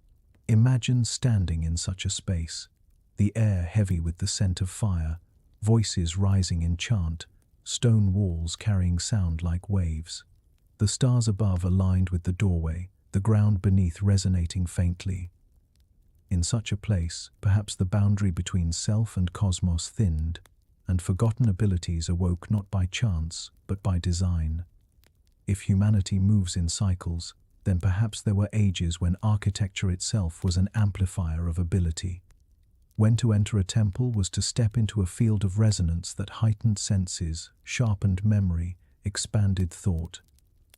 As the cycle turned, the knowledge faded, leaving only ruins, their original purpose obscured, their power diminished by time. And yet, even as ruins, they stir something in us. Visitors still describe awe, still feel presence, still sense mystery in stone long abandoned. It may be that the architecture continues to hum faintly, carrying echoes of a forgotten technology, a technology not of machines but of consciousness. From stone and star we move now into number and sky, for just as architecture encoded energy, so too did mathematics and astronomy hold secrets. Ancient peoples left behind astonishing precision in their reckoning of stars and cycles, suggesting knowledge far deeper than we assume. When we look to the ancient world, one of the most striking mysteries is the precision with which early peoples understood number and sky. Long before telescopes or modern instruments, humanity tracked the heavens with extraordinary accuracy, embedding mathematics and astronomy into temples, monuments, and myths. It is as if numbers and stars were not only tools, but sacred languages, remembered from a time when knowledge flowed more freely. The Sumerians, among the first civilizations, developed a base 60 numerical system still echoed in how we measure time: 60 seconds in a minute, 60 minutes in an hour.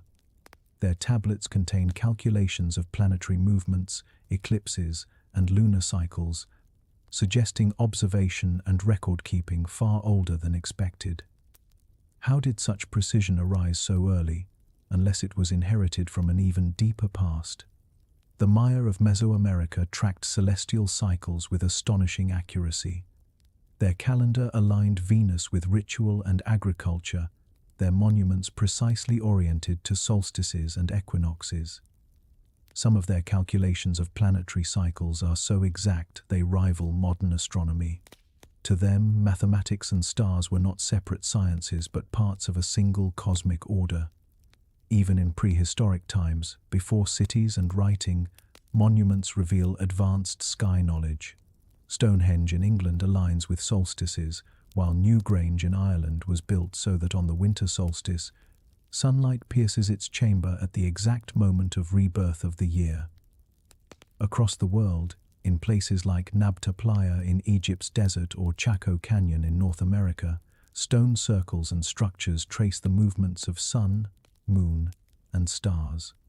Speculatively, we might see this not as isolated genius, but as memory, an echo of knowledge once common. Perhaps in earlier cycles, humanity carried an innate connection with the cosmos, perceiving patterns of number and sky with clarity we have since forgotten. To them, mathematics was not invention but recognition, astronomy not discovery but remembrance. Myths often encode this knowledge. Stories of gods moving as stars, of heroes measured in numbers, of cycles repeating through ages. The heavens were a mirror, and to understand them was to understand life. Perhaps ancient peoples could read this mirror with abilities we no longer possess, perceiving connections between earth and sky more directly. Even today, hints remain. Farmers plant by lunar cycles, sailors navigate by constellations, and we still measure our days, months, and years by patterns older than civilization itself. Yet for most of us, the stars are little more than distant lights. For our ancestors, they were alive, precise, woven into the fabric of daily life. Imagine a world where every person could look at the night sky and read it like a map, where mathematics was not abstract but embedded in rhythm, in heartbeat, in seasons, where monuments rose not to dominate but to align, to remind, to amplify. Such a world may not be fantasy but memory, a fragment of ages when knowledge of number and star was natural, not rare. And if cycles turn, then perhaps such ages return. Knowledge may fade, only to re-emerge, each time rediscovered as if for the first time. Myths and monuments stand as reminders, whispering that humanity's relationship with the cosmos is not broken, only forgotten. From mathematics and astronomy encoded in stone and star, we turn to myth itself. For while monuments record precision, myths carry memory and story, encoding cycles and patterns, not in numbers but in tales. Stories are often treated as entertainment, as fictions spun around the fire to pass the night. Yet when we look closely, many myths function as something far more profound: memory banks, vessels of knowledge designed to carry truth across generations. Where numbers and stones speak with precision, stories speak with symbols. They encode not just morals, but patterns of the sky, rhythms of the earth, and perhaps even fragments of abilities humanity has since forgotten. Consider the Greek tale of Orion, the great hunter. His figure stretches across the heavens, his belt of 3 stars guiding travelers through the night. The story is not only myth, it is a star map, ensuring that generation after generation remembers how to find their way. In Polynesia, the stories of Maui's exploits are tied to constellations, teaching navigation across the Pacific. In Egypt, the myths of Osiris and Isis echo the cycles of the Nile, death and rebirth tied to seasonal flooding. Rituals, too, encode cycles. Festivals aligned with solstices and equinoxes reminded communities of turning points in the year. Ceremonies of planting and harvest linked human life to celestial rhythms. Through dance, chant, and story, the knowledge of when to sow, when to reap, when to travel, and when to rest was preserved not in writing, but in myth. Speculatively, these stories may preserve more than cycles of stars and seasons. They may also carry fragments of abilities, memories of times when humanity's senses, endurance, or consciousness reached further than ours. Myths of dream journeys may recall altered states once commonplace. Stories of giants may echo human variations now lost. Legends of gods teaching writing or fire may be memories of ancestors whose abilities seemed divine. In this light, myth is not falsehood but archive. It holds what could not be written in numbers or carved in stone. It carries forward whispers of cycles, of abilities, of worlds forgotten. Perhaps humanity, knowing it would one day forget, wove its memory into stories, knowing stories are what survive. Even today, the persistence of these myths is remarkable. The same archetypes arise again and again: the flood that resets the world, the hero who journeys to the underworld, the trickster who teaches through chaos, the serpent who renews. Why do these stories endure across cultures unless they are rooted in something deep and shared? Imagine myth as a kind of dream humanity tells itself, generation after generation. A dream that encodes maps, cycles, abilities.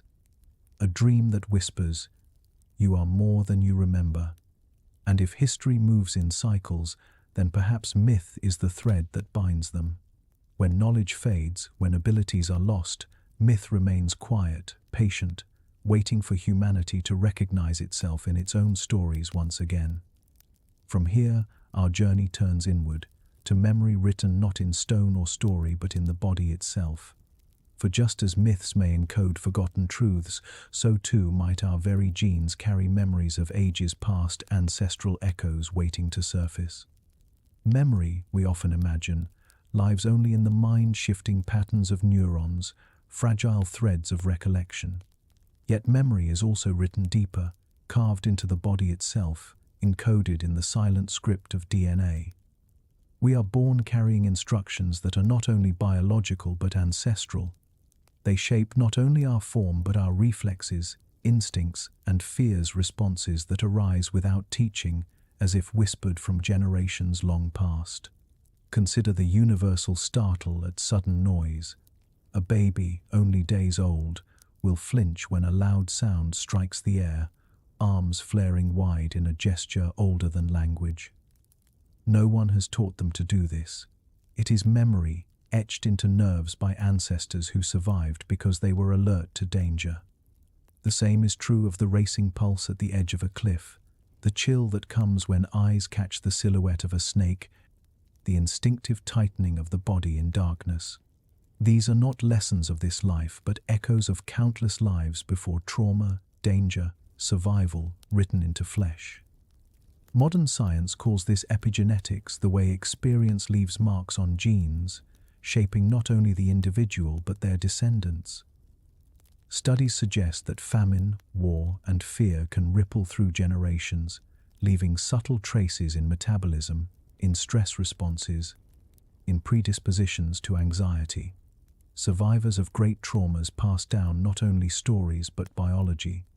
If suffering can echo in the body, might knowledge echo as well? Across the animal world, inherited memory is plain. Migratory birds follow routes they have never flown, as if maps are stitched into their wings. Salmon return unerringly to streams they have never seen, guided by memory not their own but their ancestors. Spiders spin webs with geometric precision, never having been taught.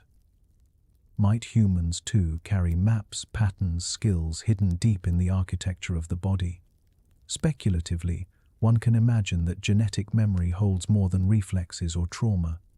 Perhaps it contains dormant abilities, skills of perception, endurance, even forms of awareness that humanity once relied upon. In earlier cycles of history, when humans lived immersed in the rhythms of nature, such capacities may have been essential. Over time, as the world changed, those abilities dulled, receding into silence but never erased. They lie hidden, waiting for the right conditions to awaken. Dreams may be one place where these buried memories surface. How often do people dream of landscapes they have never walked, of faces they have never seen, of ancient cities their waking mind could not know? Some describe feelings of familiarity when stepping into unknown places, as though memory stirs in the blood before the mind can explain it. Could dreams be the subconscious giving voice to ancestral memory, fragments of lives lived long ago, resurfacing in symbols and visions? There are even stranger hints. A child who sits before a piano and plays with mastery, though never taught. A prodigy who grasps languages with ease, speaking in patterns their family cannot explain. Artists who paint worlds they have never seen, inventors who speak of visions that arrive fully formed. We call these gifts talent, genius, miracle. Yet perhaps they are memories, echoes of abilities cultivated in earlier ages, returning through the vessel of the body. If humanity's history moves in cycles, then genetic memory may be the thread that carries us between them. Abilities refined in one age may not vanish entirely when forgotten.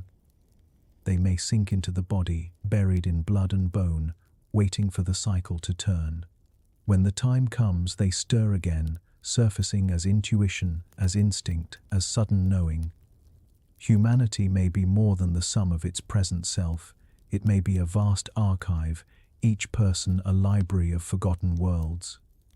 To recognize this is to realize that forgetting may never be absolute. Even when knowledge fades from language, even when monuments crumble, even when myths grow dim, something remains. It lingers in the flesh, in the rhythms of heartbeat and breath, in the silent codes passed from parent to child. And in dreams, in visions, in sudden flashes of recognition, those echoes rise again, reminders that we carry within us not only our own lives, but the deep memory of humanity itself. When the waking world dims and we surrender to sleep, another landscape opens, one that has fascinated, puzzled, and guided humanity since the dawn of time. Dreams are not random. They are a theater where images and symbols rise, often carrying a weight that feels older than the dreamer. They can terrify, inspire, instruct, or confuse. But beneath their shifting strangeness, there may be something more, remnants of knowledge humanity has forgotten, faint echoes of powers once held. Across cultures, dreams have been revered as messages, not noise. Among indigenous peoples of North America, dreams are seen as doorways guiding hunts, revealing medicine, warning of dangers. In ancient Egypt, dream temples were built where seekers would sleep in sacred spaces, awaiting visions that could heal or prophesy. The Greeks spoke of Morpheus, god of dreams, shaping visions with meaning. Even in the modern world, many still wake from dreams, feeling they have touched something beyond themselves, carrying a truth that resists explanation. What is striking is the recurrence of shared symbols. People across the world, with no contact, dream of flying, of falling, of journeys through dark tunnels, of floods, of radiant light. Jung called these archetypes patterns drawn from a collective unconscious, but one might also see them as fragments of memory. If humans once lived with heightened senses, shared thought, or cycles of expanded consciousness, might dreams be the place where those memories still surface? Speculatively, dreams may serve as a kind of bridge linking the forgotten abilities of the past to the waking minds of the present. The dream of flying may be a shadow of times when altered states allowed humanity to feel unbound by gravity. The dream of shared journeys may echo ages when thought itself was collective, flowing from mind to mind.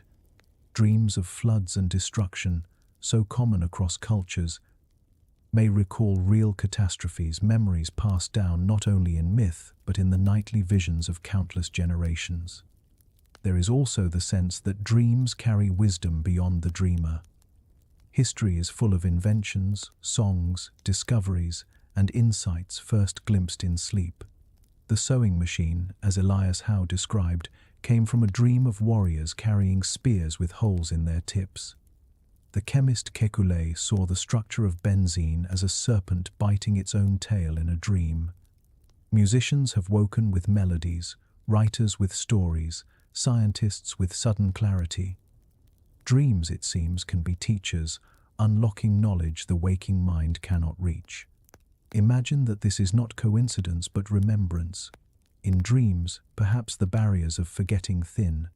The subconscious may still hold fragments of ancestral ability memories buried in flesh, in myth, in cycles of time. At night, when the waking mind rests, these fragments surface, clothed in symbol, waiting for recognition. Even more haunting are shared dreams. Accounts exist of people dreaming the same images, sometimes across great distance, only to discover the overlap afterward. Indigenous traditions often speak of dream sharing as communal practice, visions held by many, guiding the group. What if long ago humanity dreamed not alone but together, the night serving as a space of connection? Perhaps this was once an ability, now faint, that allowed humans to meet in the shared landscapes of the mind. If history moves in cycles, then dreams may be the thread that persists through all of them. When abilities fade from waking life, they retreat into sleep, surviving as faint echoes until the cycle turns again. Each night, as humanity dreams, it brushes against its forgotten self, a shadow, a whisper, a reminder that we are more than we know. To reflect on this is to see dreams not as illusions, but as fragments of a greater reality. They are remnants of what we once were, hints of what we may yet be. And from these visions, we turn toward a larger speculation. If forgotten abilities were real, what would that mean for humanity? How would it reshape our understanding of who we are and who we might become? Imagine, for a moment, allowing the premise to stand without flinching. Not as a slogan, not as a late-night rumor, but as a quiet working assumption. Our species once carried abilities that to us now would seem improbable, yet to them were ordinary, useful, woven into daily life like breath and bread. Hold that gently, like an ember cupped against the wind, and notice what begins to glow around it.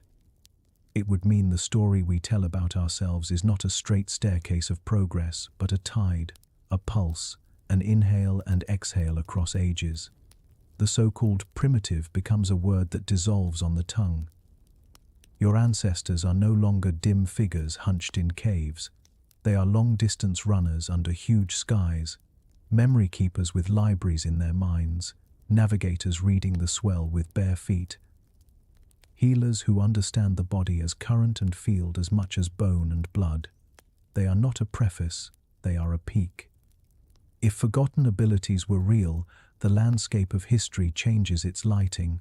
Monuments are no longer just stones stacked with muscle and patience. They are instruments, tuned to horizons and stars, resonant chambers where voice becomes vibration, and vibration becomes doorway. Ritual is no longer superstition. It is a technology of attention, a method for shaping inner weather. synchronizing minds the way musicians tune strings before the song.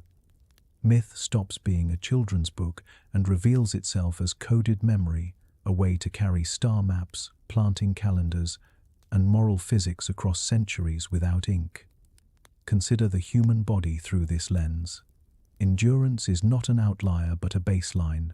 Persistence hunts across burning plains, week-long treks with infants tied to the chest. Cold endured because the mind knows how to gather heat. Pain is not a tyrant but a language sensation that can be listened to and modulated. Healing is not only the chemistry of herbs but the choreography of breath and attention, the communal chorus around a fire that aligns nervous systems until a threshold tips and the body remembers how to mend. If this was once ordinary, then our modern fragility is not destiny. It is simply the consequence of forgetting what we can practice. Consider the senses. Perhaps what we call intuition was once a trained perception, the faint push of magnetism noticed as subtle tilt in the gut, the edge of a storm felt in the pressure behind the eyes, the orientation of home carried as a quiet constant, the way a migrating bird carries winter and summer inside its bones, smell as story, taste as topography, sound as map, echo and rhythm speaking the shapes of places the way bats sketch caves in air. To read a hillside by wind alone is not magic, it is literacy in a different alphabet. Consider language. If words once worked as force chants as alignment, names as precise keys, mantras as lenses that focused mind, the way a stone lens focuses light, then poetry and prayer are the eroded cliffs of an older continent. We still feel their weather, the way a room changes when a phrase lands exactly, the way a single sentence can calm a crowd or steady a child's breathing. If the older continent existed, then speech is not merely a code, it is a physics. Consider consciousness. If altered states were not escapes but laboratories, if trance and vision were standard tools like compass and cup, then the borders between waking and dreaming were negotiated spaces. A group could meet in ritual, ride the drum into the valley of image, and return with shared maps.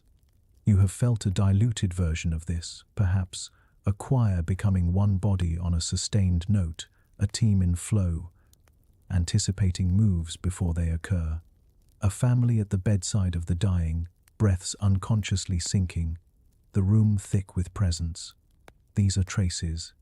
They suggest the field is real even when we do not name it. Consider culture. If telepathy or some softer cousin of it was common in a circle by fire, then trust was not only ethical, it was environmental. Deceit would feel like static, care would feel like warmth. Leadership would be less about decree and more about clarity of signal, the person who's listening steadied the field. If shared dreaming guided migration, then stories are not entertainment but governance. Policy would once have been sung. Consider knowledge. If advanced astronomy and number sense were not rarities but communal inheritances, then a night sky is not decoration, it is a ledger, a clock, a symphony score.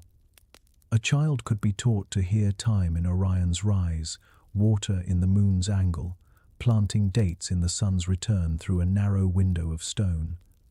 Mathematics would be felt rhythm before it became symbol on clay. You would count with the body first pace and heartbeat and season, and only then with marks. Consider ethics. Greater ability is not guarantee of wisdom. It magnifies whatever stance a culture carries. Thus the oldest warning stories, Atlantis falling for its hubris, towers reaching too high, clever hands forgetting humble hearts are not scolds from the sky. They are field notes from the last cycle's end. If abilities were real, then the price of misalignment is sharper. A voice misused can wound quickly. A group out of balance can amplify harm. Power asks for proportion. Consider education. You would not only learn history and arithmetic, you would learn breath as instrument, attention as craft, listening as architecture. Children would be taught to pace their minds, to feel the difference between scattered awareness and gathered awareness, the way they can feel the difference between a clenched fist and an open palm. Memorization would not be drudgery, it would be strength training for imagery, a rehearsal for the long carry epics held intact because the community needs the code inside them. Remember would be a verb of citizenship. Consider medicine. Clinics with windows facing dawn, gardens on the roof, rooms tuned for resonance, touch and sound as standard prescriptions. The healer's work would be twofold: to steady chemistry and to reteach coherence, the pattern the body falls back into when reminded. This does not deny antibiotics and surgery, it places them inside a wider practice where community, ceremony, and meaning are part of the dose. You have seen hints of this when music eases pain, when a kind presence lowers fevered breath, when a word loosens a shoulder more than a pill can. Consider ecology. If heightened senses gave continuous feedback from land and water, you would not need spreadsheets to know a fishery is failing. You would feel the quiet fall out of the river. Farming would braid observation with ritual sowing synchronized to birds' return, pruning aligned with the moon's pull, harvest offered back in thanks because gratitude stabilizes the mind that steers the hand. Sustainability would no longer be a slogan, it would be the default posture of a species listening to the place that feeds it. Consider law. In a culture where perception is clearer and shared, justice is less about spectacle and more about repair. If lies are noisy, then truth is restful. Rest becomes a metric. A dispute is resolved when the field calms. This sounds soft to modern ears. It is not. It asks much. Accountability as reconnection, not erasure. When abilities amplify, exclusion becomes violence. Inclusion becomes a practical necessity. A frayed circle weakens everyone's signal. Consider grief and death. If dreams are recognized as messages and thresholds are regarded as permeable, then mourning is not only absence, it is contact reorganized. The dead are not gone, they are upstream. Ancestral conversation becomes a discipline, a way to carry guidance forward without freezing the living in place. Whole lineages can become less afraid. Courage becomes cheaper because separation is less absolute. Consider technology. If abilities are real, the machines we build change shape. Tools become partners that extend attention rather than replace it. Architecture returns to orientation and song. Cities are planned for rhythm and resonance as much as for traffic, green corridors tuned to wind, plazas that collect and slow the human tide so contact can do its old work. Devices still hum in our pockets, but they hum with different intentions. Prompts to breathe, to step outside at twilight, to look up when a bright planet clears the roofline. The screen learns to bow to the sky. Consider proof. You may be waiting for it, some decisive relic or study. But in a tidal story, the evidence is often the pattern itself, convergences across continents, the stubborn persistence of practices that should have vanished if they were useless, the way certain states of mind feel not invented but remembered.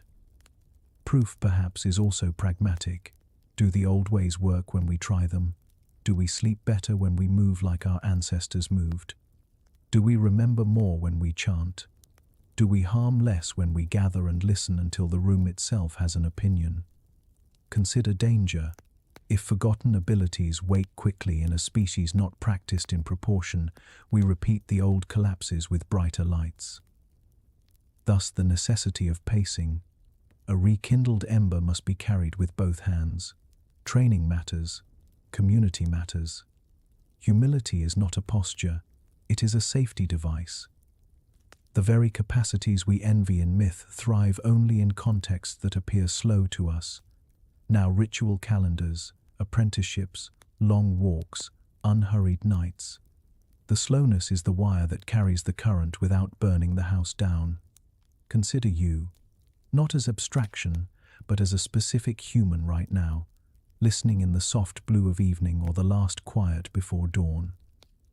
What changes if you treat your life as a site of remembering? Perhaps you start small, as all true returns begin.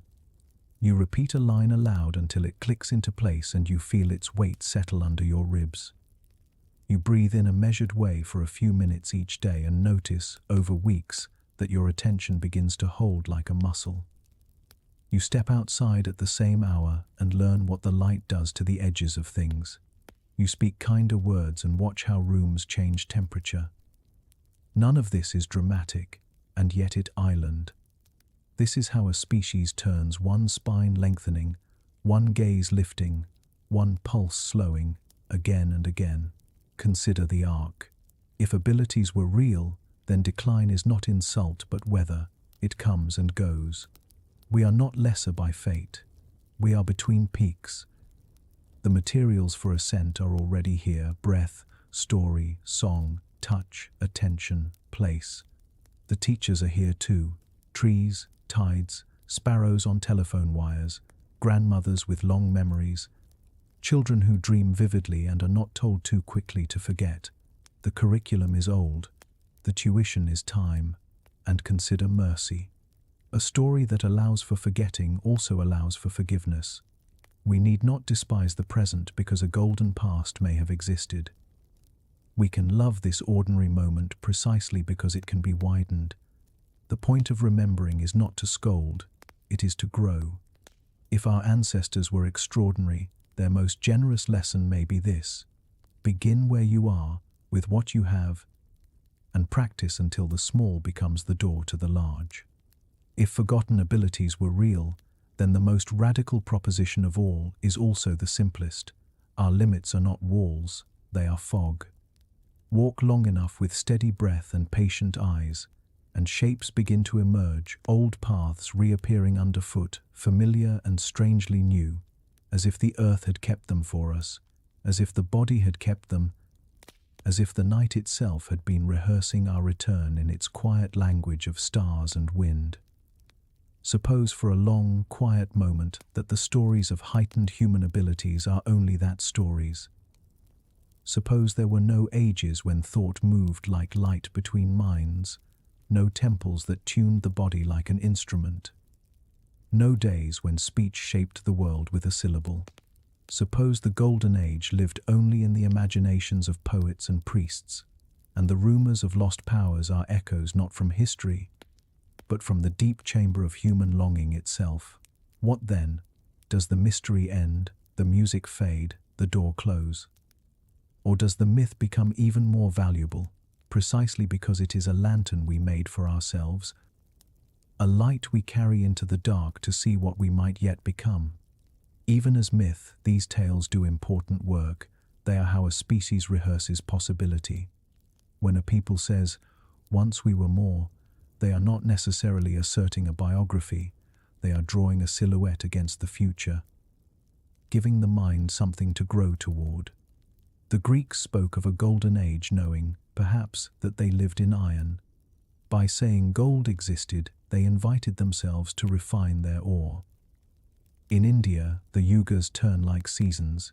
Even if the precise ages are poetry, the cycle itself teaches patience, reminding you that decline is not destiny, that winter can be read as prelude. Myths, taken as myths, still teach the body how to breathe through the long arc. You can feel their usefulness in small ways. A story about ancestors who spoke with animals may not make you multilingual in the forest, and yet it tunes your attention, softens your step, widens your listening. A legend of culture bringers who taught fire and farming does not prove divinity. It proves gratitude, the kind that keeps people humble enough to tend the gift they've been given. In this sense, myth is a tool for orientation, the way a compass is a tool for direction. You don't eat a compass, you don't sleep under it. You use it to turn until the world makes sense again. Myth is also a library of psychology bound in image and music. When cultures tell of giants, they may be speaking of literal size, or they may be naming that inner scale we all feel when courage swells or grief arrives, how the self becomes suddenly large and heavy, how the heart walks the earth with longer strides. When they speak of lost cities swallowed by the sea, Perhaps they are also naming how memory behaves, how entire neighborhoods of the mind can vanish overnight, leaving only shoreline fragments we gather at low tide. These stories remain true even if they are not factual.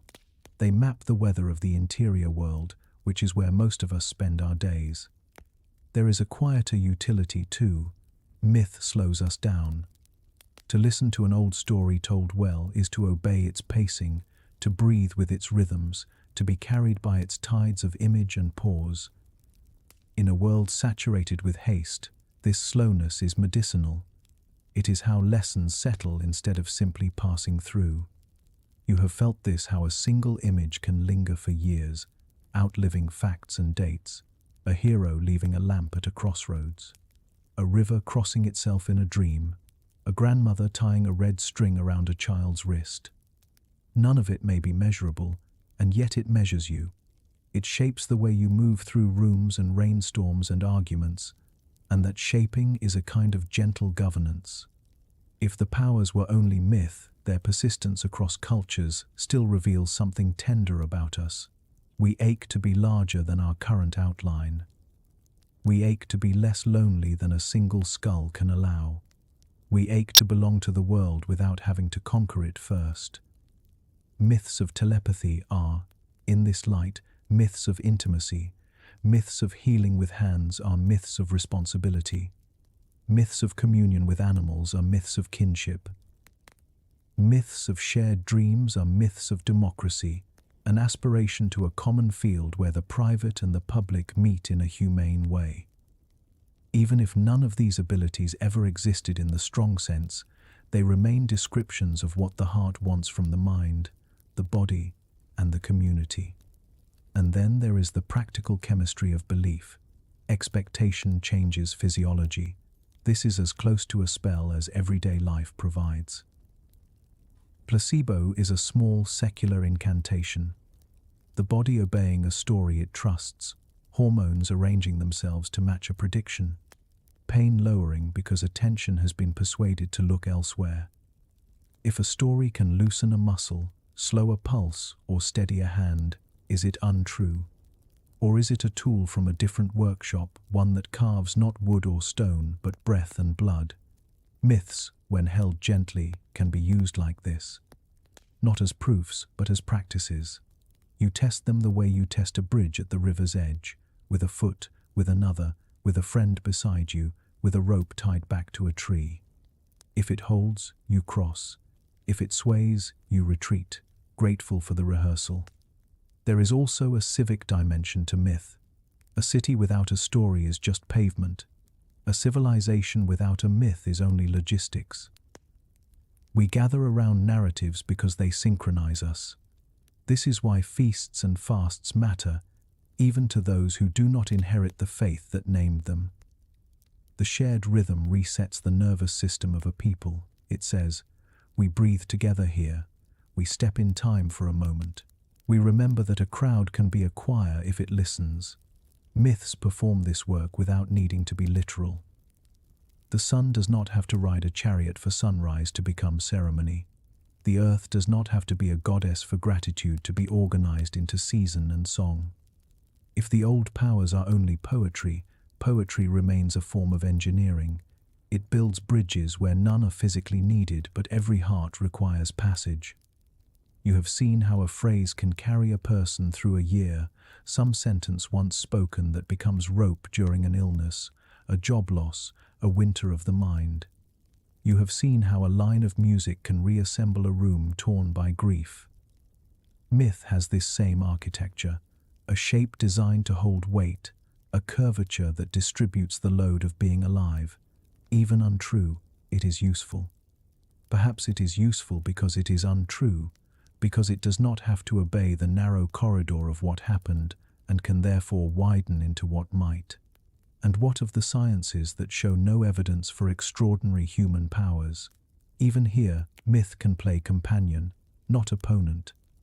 Physics does not forbid wonder, biology does not cancel reverence, psychology does not evict mystery. They are disciplines, not dictators. If anything, they give myth better questions to ask, finer textures to work with. We can say, with our best instruments, that telepathy has not been demonstrated, while still allowing myth to train us in listening so careful that ordinary empathy begins to seem extraordinary again. We can say that chanting does not move stones, while noticing that chanting moves bodies, and moving bodies build the walls that hold us through weather. Skepticism is not a desert. It can be an orchard if tended with patience and curiosity. There is a danger, of course, in believing too literally. Lives can be bent by promises the world will not keep. But there is also a danger in believing only the literal, in exiling imagination as if it were a frivolity. Imagination is not a toy. It is the rehearsal room of the species. We practice futures in it. We run simulations there, ethical, ecological, personal, long before metal is shaped or laws are drafted. The myth of the Golden Age, even if never historical, is a rehearsal of justice. It asks us to picture a place where exploitation is not the engine of prosperity and where strength measures its success in gentleness. The myth of lost senses trains perception to attend to what the instrument cluster does not yet measure. The myth of sacred speech teaches restraint in language, a discipline the world could use in every century, including this one. So yes, perhaps the ancestors did not literally hear stars sing. Still, the metaphor educates. You step outside at night because of it. You learn the seasonal names of constellations because of it. You notice that when Orion returns, so do certain winds, certain migratory birds, certain feelings that accompany certain months. Soon, myth has tuned you to a fidelity of observation that any scientist would admire. The poetry became a practice. The practice became precision. The precision became care. Even grief finds contour inside myth. A story that promises reunion across a veil may not satisfy you if you seek measurements, and yet it can keep a community from breaking under the weight of its losses. That steadiness has consequences you can count. Fewer acts of despair, more hands staying to plant after the funeral, more children raised by a circle that believes their future matters. Sometimes the truth of a myth appears in the statistics it improves, even if the mechanism remains invisible to instruments. The story is not true, and yet it makes other true things possible. If the old abilities were never real, then they remain real as metaphors of instruction. Telepathy becomes a curriculum in empathy. Dream sharing becomes a curriculum in attention to the subtle. Shamanic travel becomes a curriculum in deep listening to body and place. Energy work becomes a curriculum in relaxed focus and calm breathing. Sacred architecture becomes a curriculum in designing spaces that slow us down enough to feel. Ancient astronomy becomes a curriculum in remembering the sky and thereby remembering how small we are and how precious. None of this requires miracles. It requires practice and a willingness to live as if meaning could be made, patiently, day by day. And there is one more gift in treating the powers as myth alone. It leaves responsibility in your hands. If the gods are simply ancestors seen through heat and distance, then the work they did is human work. It can be done again. If the temples are only instruments of attention, then any room can be tuned. If the chants are only patterns that steady breath and mind, then any mouth can learn them. The bar is lowered in the right way, not to diminish the goal, but to bring it within the reach of ordinary life. You don't have to wait for an age to return. You become the season by your practice. You might test this gently, the way a tide tests a shoreline. For a week, you bring one myth into behavior. Perhaps you choose the myth that words matter. So you speak slowly at meals and write one sentence each evening that you are willing to carry into tomorrow. Notice what changes in the room. For another week, you choose the myth that the body knows. So you walk without headphones for an hour each day and let your feet reacquaint themselves with map making. Notice how the streets rearrange in your mind. For another week, you choose the myth that dreams are messages. So you place a notebook by your bed and greet whatever image appears at dawn as if it were a guest. Notice the way your daylight thoughts make more room for surprise. None of this requires belief. It requires curiosity and a willingness to be changed by the experiment. There is humility in this approach, and mercy too. We are allowed to be modern and tender and skeptical, and still kneel in the museum of old stories, lifting a small dusted object and saying, "Teach me what you can." We are allowed to live by daylight data and candle-lit metaphors simultaneously. The brain is large enough, the heart is larger. Myth without dogma, science without disdain, the bridge is solid enough to carry us both ways. And perhaps this is the quietest echo of earlier cycles. Not that humanity once bent mountains with chance, but that humanity has always known how to bend itself, how to soften, how to sharpen, how to widen using the simple tools of attention, breath, story, and song. It is less glamorous than thunderbolts. It is also more democratic. The old greatness, even if imagined, was never meant to be hoarded. It was meant to be practiced in kitchens and fields, in sick rooms and shorelines, wherever two or three gather and remember how to be kind. So if they were myth alone, they are still enough. Enough to open the chest and let the breath grow quieter.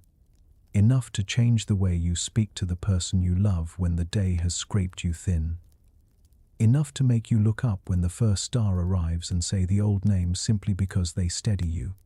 Enough to point you toward disciplines that make you a little stronger, a little gentler, a little more available to the world that keeps offering itself, patient as tide, precise as dawn. And something else happens when you treat myth as invitation rather than evidence. The present brightens. The ordinary becomes the ground of practice, and practice becomes the slow engine of change. A species does not need miracles to grow, it needs rhythm. It needs the willingness to rehearse good days and to forgive the bad ones, and to keep the rehearsal going, because rehearsal is the only route from wish to world. In this sense, the golden age is not behind or ahead. It is a habit we cultivate, a way of walking that makes gold from whatever the day gives. You can start tonight if you like. Sit by the window. Name 3 things you're grateful for with the patience of a bell counting time. Breathe until your shoulders forget to stay high. Read a few lines from a story older than your country and let it set its small fire in you. When you sleep, ask for a dream, not because dreams prophesy, but because they give the psyche a stage on which to move its furniture. When you wake, carry one image like a coin in your pocket. Spend it gently. Watch what it buys. Whether the powers were real or story, the horizon ahead remains the same width. Our tools, old and new, wait on the table.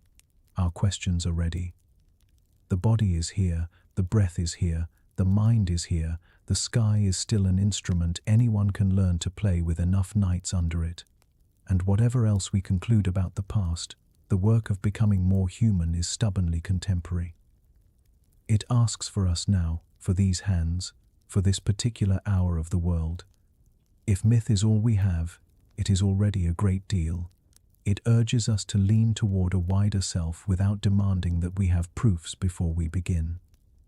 It tells us we are allowed to act as if we belong, as if kindness is a kind of physics, as if attention is a kind of gravity. And when a species acts as if those things are true, it changes the weather of its days. That change is measurable, lived, and tender. It is how longing becomes culture, and culture becomes care. So let the old stories stand, even as stories. Let them keep their moonlit faces and their improbable rivers and their great doors of stone that open on command. Take from them their most practical instruction. Walk more slowly, listen more closely, speak more carefully, remember more generously, dream more bravely. If we do only this, the distance between what was imagined and what is lived will begin to narrow, step by ordinary step, until one evening we notice that the world has grown a little quieter around us and a little kinder within us, and that is already a power worth keeping. Night has a way of gathering the scattered pieces of a day and laying them gently back where they belong.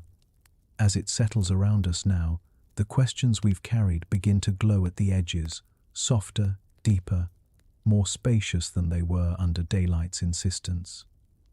We have wandered through origins and myths, through old strengths and subtler senses, through the architecture of memory and the long corridors of dream. What remains, as the world hushes, is the oldest theme of all, the shape of an ending, and whether an ending is what it seems. Across cultures, the answer has rarely been a simple "no more." The language changes, the symbols vary, but the gesture repeats: a turning, a homecoming, a return. In desert stories, the soul becomes a traveler who knows the way by starlight. In forest stories, it is a seed cast back into the loam, ready for another spring. River peoples speak of ferries and fords, hills and reeds. Ocean peoples speak of the far horizon and the ancestral canoe that appears at dusk. Some describe meadows where the air is the right temperature forever. Others describe a great camp where fires never quite go out, where the elders speak as if you had only stepped outside for a moment and come back in with the night on your shoulders. In every tongue, the ending keeps turning into a path. Even those who measure only by what can be held still learn to speak in this grammar of return. You can hear it in the way a family names a newborn for the one they lost. The name feels less like a title and more like a doorway that swings on familiar hinges. You can see it in how grief behaves. At first a river that takes you under, and then, with time, a tide that lifts you into a wider water you somehow recognize. Wherever you look, the body acts as if we belong to something that keeps receiving us, again and again, with a patience greater than the clock. Perhaps this is why traditions everywhere cultivate the arts of letting go: songs for departure, hands on the brow, a window opened, a candle carried from one room to another. These small rituals, repeated for centuries in kitchens and courtyards, do not argue a doctrine, they practice a rhythm. They teach the heart to loosen its fist. They remind the mouth how to say thank you at the last threshold. They train the breath to meet the dark as if it were only a vaster home. And there is a quieter thought folded inside all of this, one that belongs to the long question we've been following. If humanity once remembered abilities we have since allowed to fade, if we were once more attuned to cycles, to fields of mind and memory wider than a single skull, then perhaps what we call death is not exile but re-entry. Not a door slammed, but a door swung back into the oldest room we ever knew. The stories point that way. The way the dying reach for invisible hands. The way a room changes when the last breath goes out and yet the air feels inhabited, suddenly, by listening. The way those left behind sometimes dream the departed on the same night and wake with the same sentence in their mouths. We need not claim proof to notice the pattern. We need only admit how often the heart behaves as if endings are corridors rather than walls. So the question rises, soft and serious, the way a coastline appears at morning through mist. When we die, do we vanish or do we go back to the oldest civilization of all, the one without streets or borders, where time loosens its belt and memory has no edges? The one our ancestors tried to name with islands of light and fields of reeds and roads of stars. The one we may already be touching each night when sleep turns us toward the vastness and we practice for a few hours the art of being held by something larger than ourselves. I don't know. No one knows in the way a map knows. But the world keeps offering the same rehearsal. A leaf letting go and becoming soil. A wave returning to the sea without losing its shape. A fire falling to embers that still glow in the dark like patient eyes. When the mind is quiet, these things feel like instructions. They suggest that the doorway ahead is not a trick or a theft, but a continuation of the same generous law that let us arrive here in the first place. So as you drift now, let the muscles unhook and the jaw soften. Let the breath lengthen as if it were learning a longer path. Remember the voices that taught you your first words and the faces you've loved so fiercely that your life tilted toward them like a plant to light. Remember the way a story can carry you across a hard winter, and the way the sky looks when the first bright star holds still while everything else keeps moving. Keep that stillness, keep that star. If we are indeed creatures of cycles and remembering, then there is nothing to force, nothing to conquer, nothing to prove. There is only the slow courage of trust, trust that the road turns where roads have always turned, trust that the listening on the other side is at least as kind as the listening here, trust that the work of being human is not erased by the dark, but continued by it in a different grammar. And in that trust, see what appears, not a wall, but a threshold, not a cliff, but a porch, not a silence that devours, but a silence that makes room. The night opens like a book written in constellations you almost recognize. The air lowers its voice. Far off, no, not so far you hear the faint weave of conversation, old names spoken as if they were still warm. And somewhere ahead, where the light falls in a way that feels remembered, the gates are opening in the darkness, leading not to silence, but to voices waiting to welcome us home.